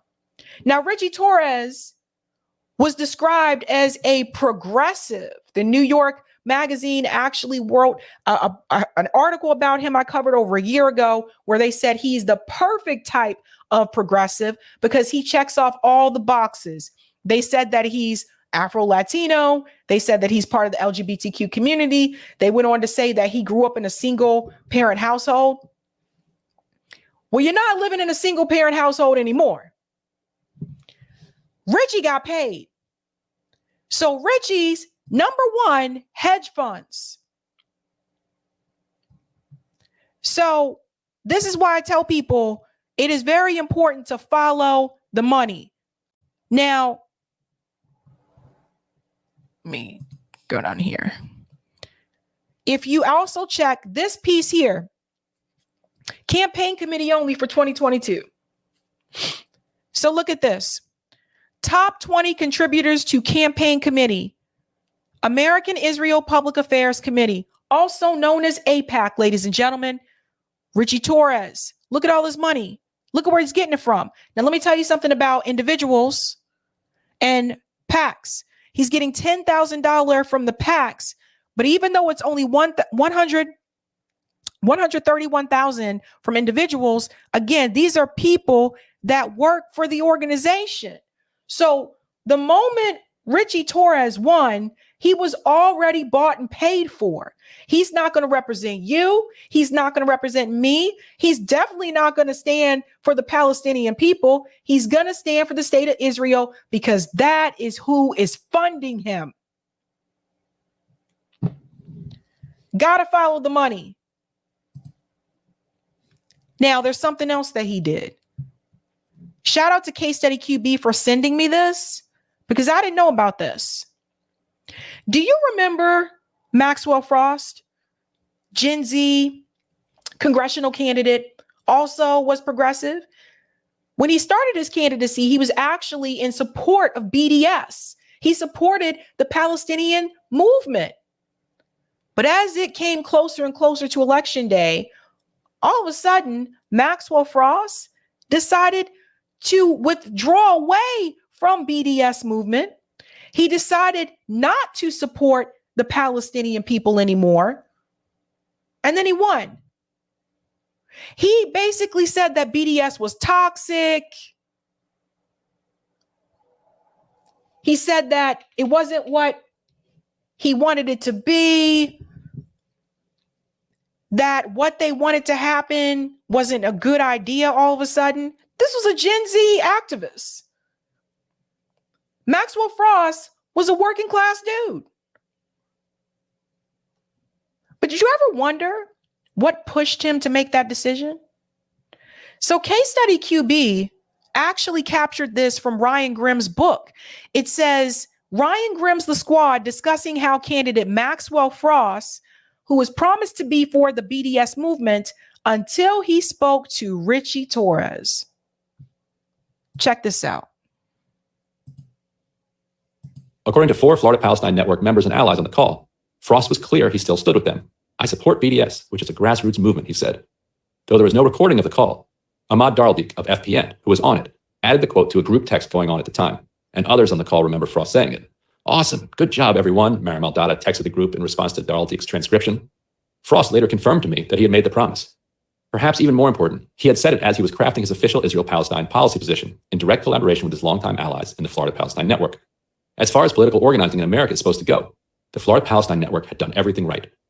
Build an association of like-minded people, project power through rallies and lobbying of local officials, and back a candidate for Congress, holding that candidate accountable for positions he had staked out. Alexis de Tocqueville himself would easily have recognized their work as a quintessential element of democracy and action in the United States. But Tocqueville knew nothing of super PACs. That's where Torres came in. Frost later told me the two bonded over their shared identity when they spoke later in March. Pause. So Richie Torres bonded with Maxwell Frost over their shared identity. I'm assuming both Afro-Latino. We mainly just spoke about being young and Afro-Latino, Frost said. Torres said that he was really excited to get more Afro-Latinos in Congress, and especially young men of color. That's right. That's JB's representative in Florida. Richie Torres said he was excited to get more Afro-Latinos in Congress. But what did Richie want them to do?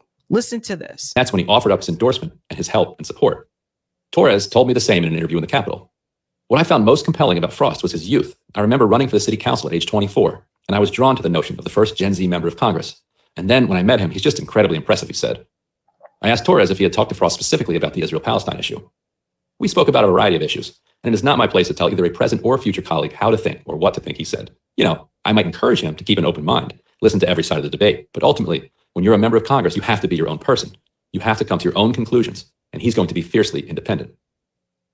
DMFI had already endorsed Frost's opponent in the race, Randolph Bracey, and I asked if Torres had helped talk them out of spending actual money on behalf of Bracey. We had a difference of opinion in the race, he said. I'm convinced that Maxwell represents exactly what we need in Congress, he added.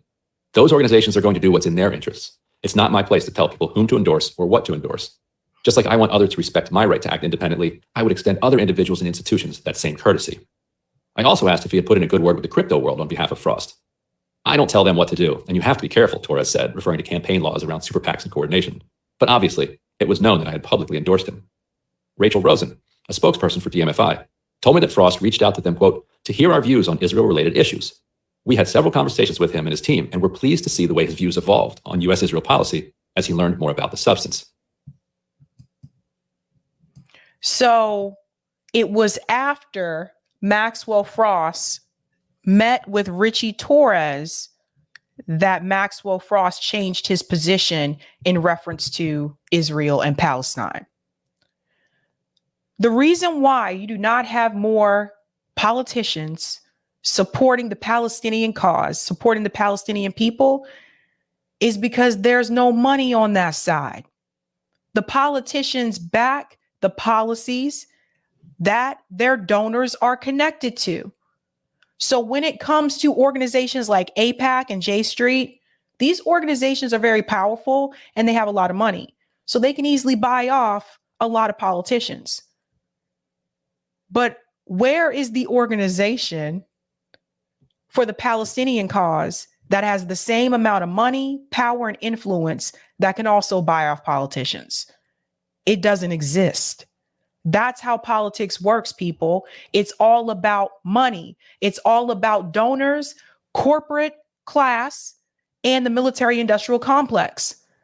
This is essentially why this country, for the most part, doesn't support or work for the people that are the most marginalized and at the bottom, because we don't have no money. Think about it. Your president, your congressmen or congresswomen, they don't support you. They don't fight for you because you ain't got no money.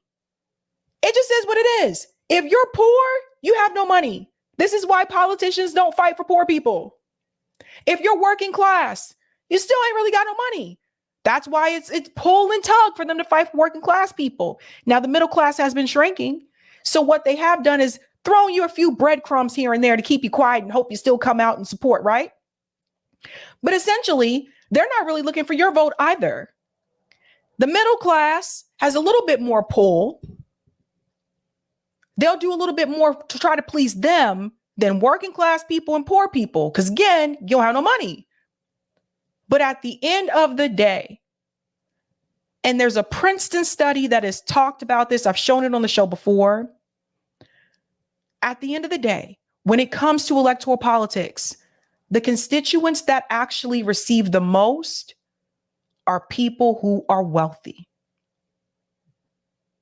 When it comes to when you go to the ballot box, wealthy people are more likely to get something out of their vote from the politicians in their district than you are if you are middle class, working class, or poor.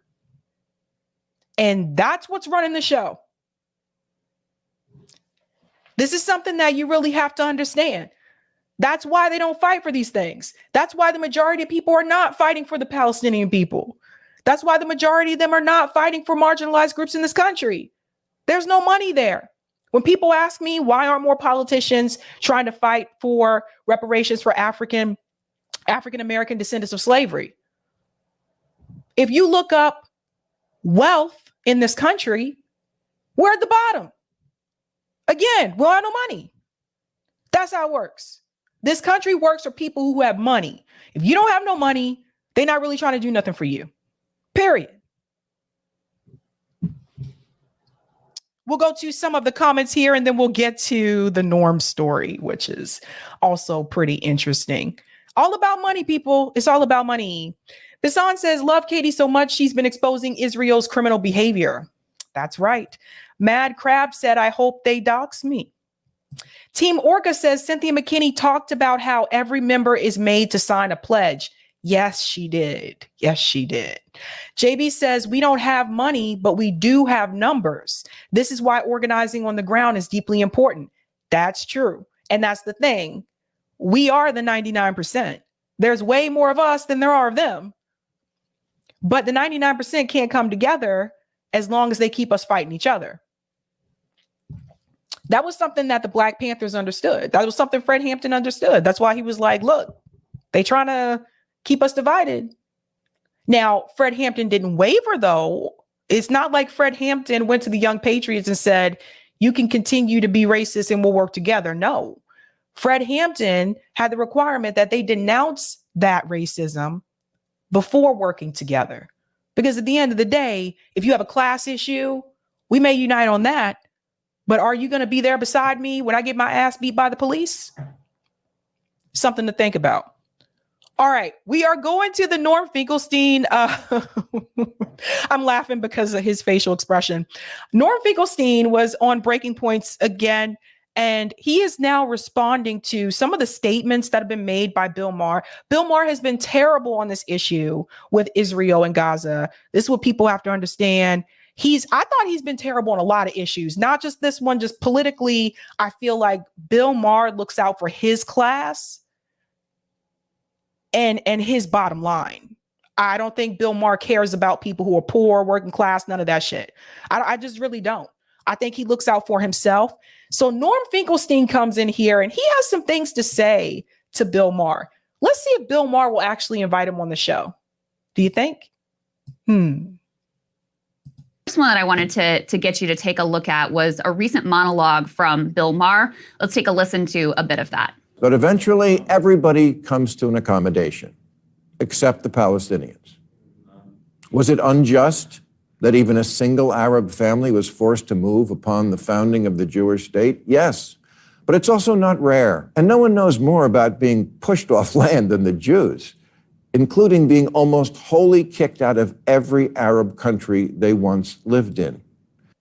Pause. So you see what Bill Maher's doing?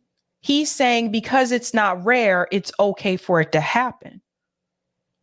So this just goes to show you, because let's think about this, guys. Slavery at the time wasn't rare in the United States, but it also wasn't right. Yes, TikTok fans, ethnic cleansing happened both ways. In Fiddler on the Roof, the family is always moving to stay one step ahead of the Cossacks, but they deal with it. When they're leaving Anatevka, they say, hey, it wasn't so great anyway. Nobody was a bigger colonizer than the Muslim army that swept out of the Arabian desert and took over much of the world in a single century. And they didn't do it by asking. There's a reason Saudi Arabia's flag is a sword. Arafat was offered 95% of the West Bank and said no. The Palestinian people should know your leaders and the useful idiots on college campuses who are their allies are not doing you any favors by keeping alive the river to the sea myth. I mean, this guy is, I'm sorry you have to listen to this, guys, but this guy is absolutely horrible. Absolutely horrible. Where do you think Israel is going? Spoiler alert, nowhere. So the sort of core of the point he is making is Jews got kicked out of a lot of countries too, and it's effectively time for Palestinians to get over it and move on. Well, just as a general point, I find it rather amusing when I hear Bill Maher pontificating about, if you see the longer clip, about Byzantium, about the Roman Empire, about Muslim expansion. He knows as much about these topics as Joy Behar. The only difference between him and Ms. Behar is she reads her factoids off of index cards while he reads them off of a monitor. And neither of them is, in my opinion, particularly funny.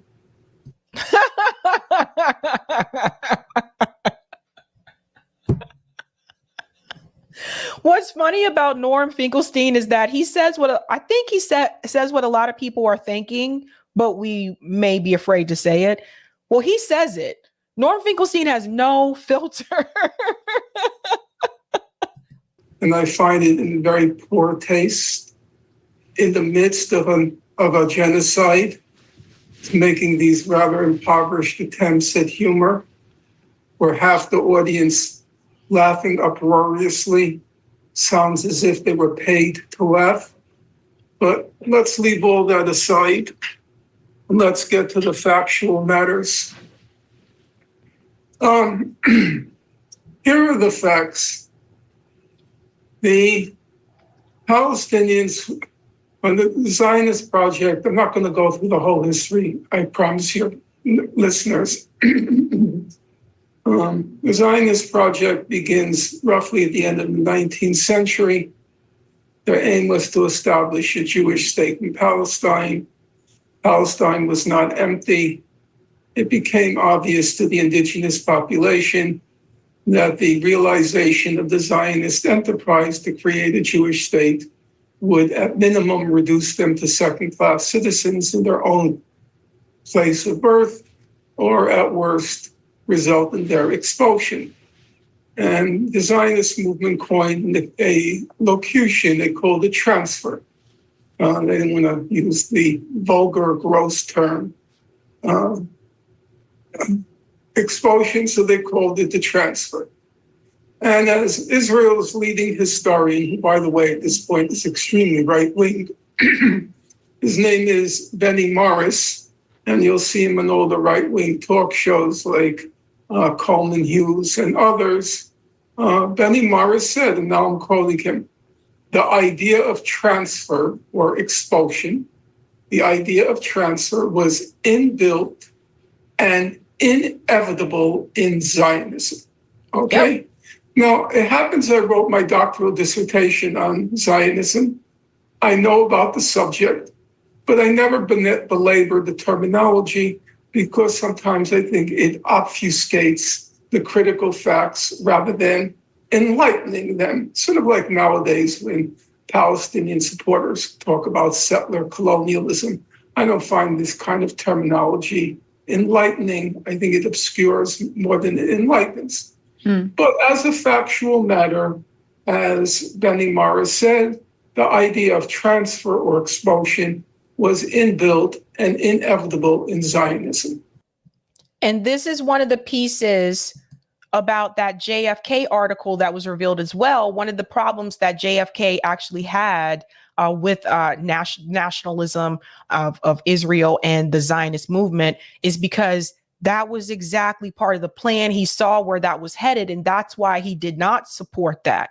So it's important that people understand from the very beginning of the Zionist movement, the expulsion of the people on the land was already a part of the movement that was already established from the get-go. And I continue to echo that because you have to understand when people make this statement of, well, on October 7th, they are totally purposely forgetting about what happened before October 7th. So I say this because it is not always because of Hamas. The expulsion that was laid out in the Zionist project from the very beginning, during that time, there was no Hamas. So it was always a part of the plan. So I'm telling you this, so when people give you that narrative, guys, and they say, well, yes, they had to occupy them because of Hamas, I want you to remember that so you can push back on that and let them know that it was already a part of the original plan before Hamas even existed. Okay.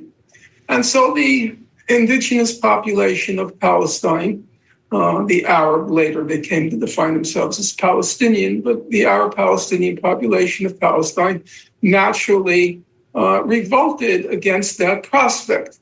In fact, Benny Morris writes, remember, he's now a right-wing historian, but Benny Morris writes that the driving force, the motor force of opposition to Zionism was the prospect that the indigenous population was going to be expelled if this idea were realized. Now, skipping far ahead and not to tilt the scale in my direction, but just to bring us to an end before this one question consumes your whole program. Come 1948, a war breaks out. I'm not going to talk about who's right and who's wrong in the course of the war, but now, as David Ben-Gurion, the first prime minister of the state of Israel, said, he quoted the famous French expression, which is still quoted, when in war, do as in war. Namely, here is a prospect. Now we have the opportunity to realize the Zionist dream. and the population from the area that became Israel, 90% of the population from the area that became Israel was expelled. So Ben-Gurion, who we talked about in the JFK article, remember he's referenced multiple times in that article by Rick Sterling. Exactly what you would expect given what the ideology was, and an opportunity now availed itself. And they became the Palestinian refugees.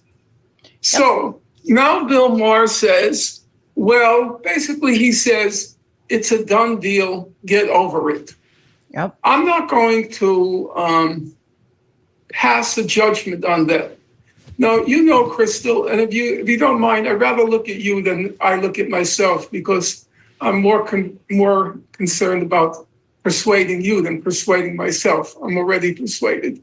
And body language is sometimes indicative, so I'd like to look at you, and where I see you're demurring, I'll stop and we'll continue. So he says, basically, get over it. Now, you know, Crystal, let's say you were fired from a job wrongly. What do you expect your friends to do? Do you expect them to support you? Or do you expect them to say, Crystal, get over it? I would hope they would support me. Exactly. So there is an obligation, a kind of moral obligation among those not directly the victim to support those to the extent they're able to rectify a wrong. That's, to me, a moral responsibility. Especially for those who actually care about the wellness of other people.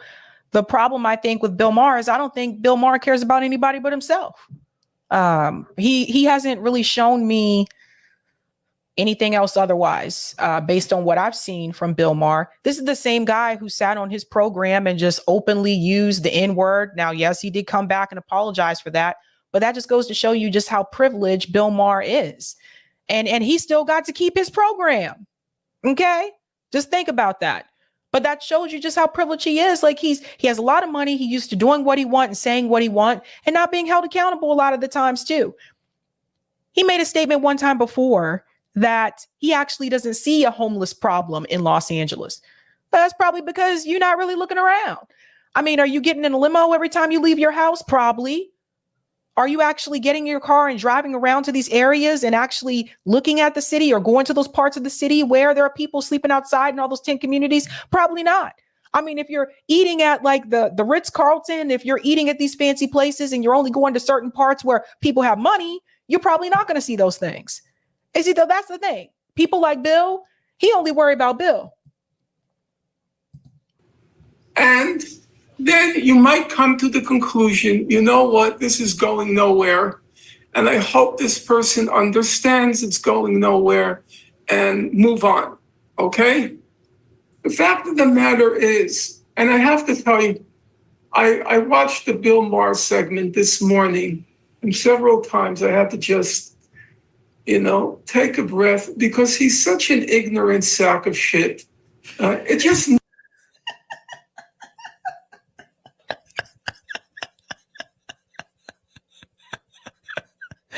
No filter. No filter. Nauseates me when I'm listening to this. He hasn't a clue what the history is. He really doesn't know anything. This is the reason Bill Maher doesn't want kids to go to college. He says it's a waste of time. Yeah, in college you learn that before you speak your mind, you should actually know a few facts. You're supposed to read books, not just have note cards passed to you. So what are the facts? And I'm perfectly willing now to say to Bill Maher to his face, if you disagree with me, have me on your program. Have me on your program, and we'll go through it step by step. Already as early as 1976. Now, if I'm not mistaken, you were probably born around that time. A little bit later, but yes. Okay, later. Crystal's like, don't be revealing my age, Norm.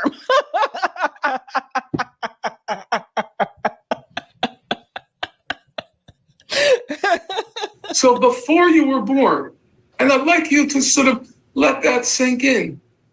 You're an adult woman already. You have children. I'm talking about before you were born. Already in 1976, the Palestine Liberation Organization, which at that point was a representative organization of the Palestinian people, was supporting two states on the June 1967 border. They were supporting the compromise. They were already giving up before you were born.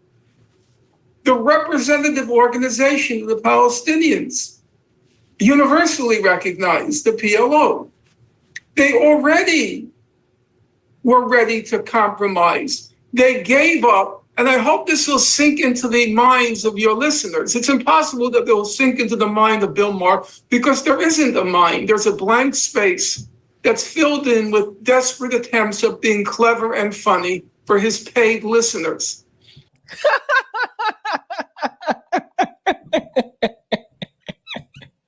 Look, I gotta tell you guys something really quick. Some of the people, like some of these comedians or whatever, or hosts that people say they're so funny, they're hilarious. And then like I would listen to them and sometimes I'm like, I don't really think they're that funny. I've thought that about Bill Maher. I've thought that about Amy Schumer. I never thought Amy Schumer was really that funny. I didn't understand that. This woman was getting like her own special on Netflix. They were offering her millions of dollars. And I'm like, I would listen to this and watch this and I get a chuckle here or there, but it's not like if somebody's paying you $20 million for a Netflix special, I expect to be falling out my damn seat, laughing my ass off. And the thing is, you just don't. You don't. It just, I'm like, you're really not that funny. You're really just not. You know, so I wonder how some of them like actually got the roles that they got because I don't know. I don't know. You got to think about the school of comedy that I grew up with. So to me, a lot of these people just aren't that funny. But for everybody else, before you were born, the Palestinians had already compromised. They had already moved on. They had given up on 80% of Palestine, the area that became the state of Israel. And they had resigned themselves, reconciled themselves to the prospect of a state just on the West Bank, including East Jerusalem and the Gaza Strip. But the whole area that became Israel, before you were born, they had acquiesced in that reality. Now, there is a question about the fate and future of the Palestinian refugees, those who were expelled. And I will grant, because I am an old-fashioned believer in truth, and as a radical, I like to quote the better part of the radical tradition that says the truth is revolutionary. Namely, there is no contradiction between the truth and having revolutionary or radical aspirations. So I'm not afraid of the truth. It's not like truth is the enemy of revolution or truth is the enemy of a radical transformation of our society and our world. So it is true that this refugee question has been a gray area.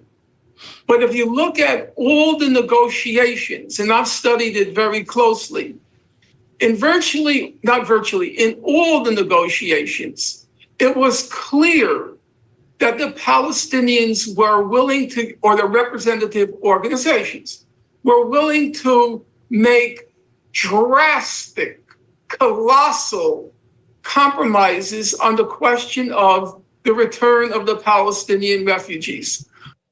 See, that's the part that's important for people to hear. That part right there. You know, so Alan Dershowitz needs to hear that like they were offered a two-state solution multiple times and they rejected it. You know, it's like being denied the right to return is some crazy, wild shit like that. We don't have that happen to us. If you were to move, you grew up in Texas, and let's say you moved to Washington State, imagine being told you're not allowed to return to Texas. It's crazy, wild shit when you think about it, right? But that's exactly this is the thing. Like, I want you to have that comparison. I mean, obviously, you can travel outside the United States if you wanted to become an American expat. And let's say you lived in another country, and then suppose you're told you're not allowed to come back to the United States. But now you're going across the water, right? So let's just keep it simple and remain inland. So just imagine that. You could not return to your home state. It's just crazy. It's really wild. So any honest reckoning of the factual record will show you that the Palestinians had already compromised, had already given up the aspirations of one state from the river to the sea. Now, if there were any doubts, just let me give you a few examples. So in the 1980s, we're now going ahead. Okay, we're going from 1976 to in the early 1980s. The Palestinians were making it very clear they were ready to compromise on two states in historic Palestine. Their state would only constitute 20%. The Israelis began to panic because they were afraid that international public opinion would force them to relinquish control of the West Bank and Gaza, which they were determined to keep. And so an Israeli political scientist, his name is Avner Yaniv, a very mainstream fellow. He's since passed. Actually, I think I'm the only one still alive. Everybody involved in the conflict is dead already. He said, what the Israelis feared, and I'd like this expression hopefully to sink into the minds of your listeners as well. What the Israelis feared was the Palestinian peace offensive. The Palestinian peace offensive. They were terrified that the Palestinians were becoming too moderate, and therefore pressure would be exerted by the international community to force on Israel its withdrawal from the West Bank and Gaza to its pre-June 1967 borders. So what did Israel do? Israel fabricated in June 1982 an excuse to invade Lebanon. Why did they want to invade Lebanon? Because that's where the PLO was located at the time, the Representative Palestinian Organization. They wanted to destroy the PLO, not because it was radical, not because it wanted to create a state from the river to the sea. They wanted to destroy the PLO because it was too moderate. The Palestinian peace offensive, okay? And in the course of that attempt to liquidate the excessively moderate PLO, Israel killed between 15 and 20,000 Palestinian and Lebanese, overwhelmingly civilians. Now, if I remember correctly, this was actually the conflict that Ronald Reagan actually intervened and called for a ceasefire. If I remember correctly, I thought it was 1982. And at that point in time, it was not popular for him to do that.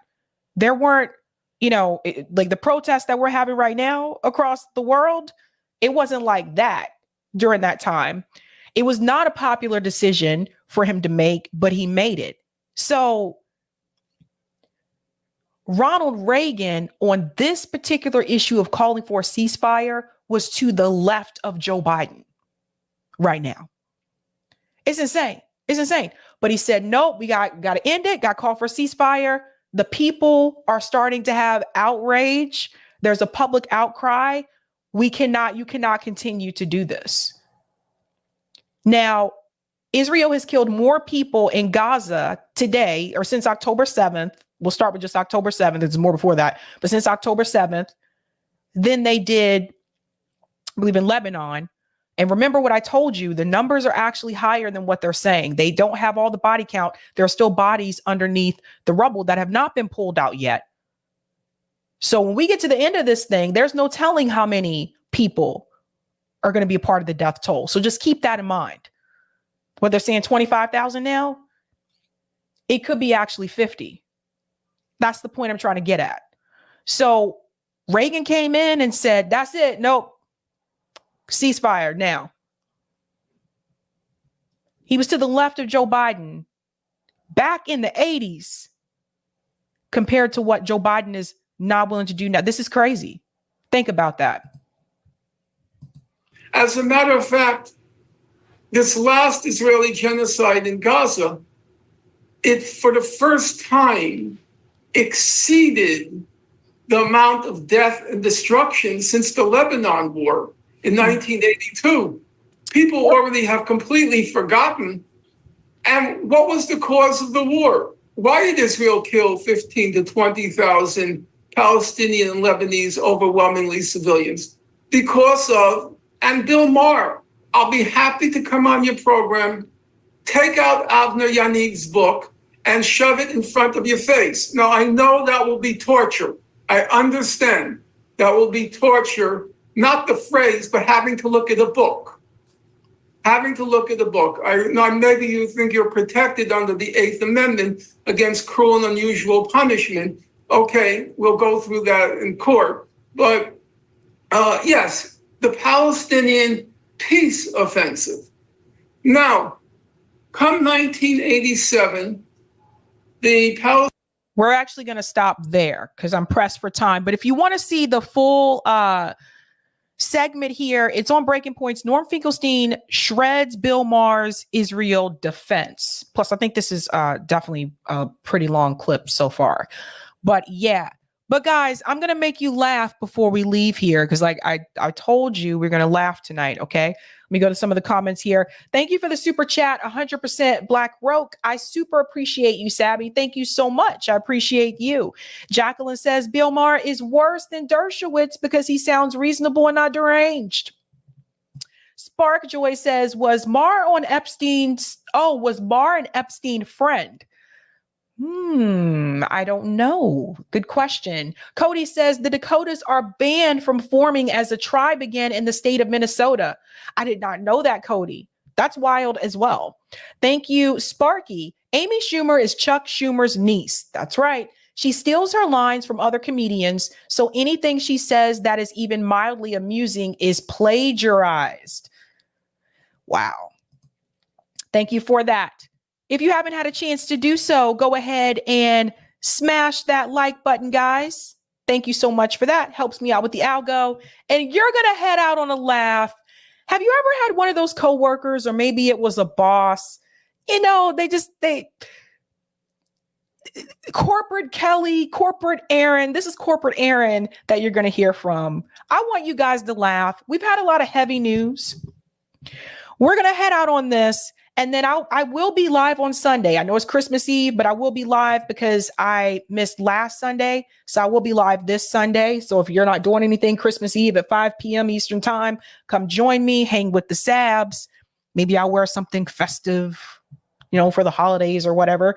Anyhow, corporate Aaron is going to talk to you about the bereavement policy. So we'll head out with this. I hate the let me come out the TikTok whatever this is. Oh, I had it zoomed too much. All right, guys, let's have some fun. Whole family passed away this weekend. That was you on the news. Oh no, mom, dad, sister, brother gone. Whoa. Okay, so way to bring down the energy of this one-on-one. Okay, just kidding. I wanted to bring some levity to your day. I will take some time to explain the bereavement policy to you, but just keep in mind that this may cause our one-on-one to go over today because there still are some critical key talking points that I have to get through in our agenda. Okay, so just really quickly, I wanted to run our bereavement policy by you now, okay? Okay, so mom. That was my former HR coordinator. Okay. And dad and immediate family, you get 1 day. Okay, for any aunts or uncles or cousins, you get a half a day. Okay, we don't acknowledge chosen family here, but we have ran into the policy where you get 5 minutes in the break room. But if you work from home, you don't get to take advantage of that policy. Okay, now the sooner in advance that you can put in these days, the better. Now, some people say, well, if it's unexpected, how can I put it in 36 months in advance if it's unexpected? Well, sometimes you can kind of anticipate these things. But in your case, unfortunately, we will still grant some of these days to you, but keep in mind, just because it's multiple family members doesn't mean that it runs consecutively. So you still just have one day, okay, for the immediate family since they all passed away at once, okay? So now, if we can just get back to the talking points, because we have some client deliverables that we have to get back to ensure that they arrive timely. And Sarah, I do want to put some other things on your radar, okay? When you take your day, make sure that you pass along all of the information that you're supposed to pass along to your colleagues before you take your day. Also, be sure to put your out of office message up, because there's nothing worse than when I try to email you and I think that you got it and I don't have it out of office and I'm expecting comms from you by EOD, okay? Now, if you do need anything from me before you take your day, keep in mind, keep me posted when that day is, because I'm going to be out for 2 weeks. Jared booked us a vacation and I told him I did have some critical work here to do, but he already booked it. So we'll be out for 2 weeks, but I will be checking in on you to make sure that you're back after your day, okay?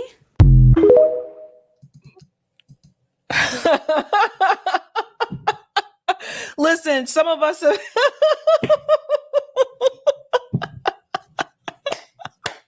She killed it. She killed it. Thank you. Thank you so much for the super chat. Luis, sending holiday love. Stay safe and so appreciate your work. Keep it going. Thank you so much, Luis. All right. Funny times, funny times. Don't forget your 5 minutes in the break room. All right, guys. Have a good night. Keep up the fight.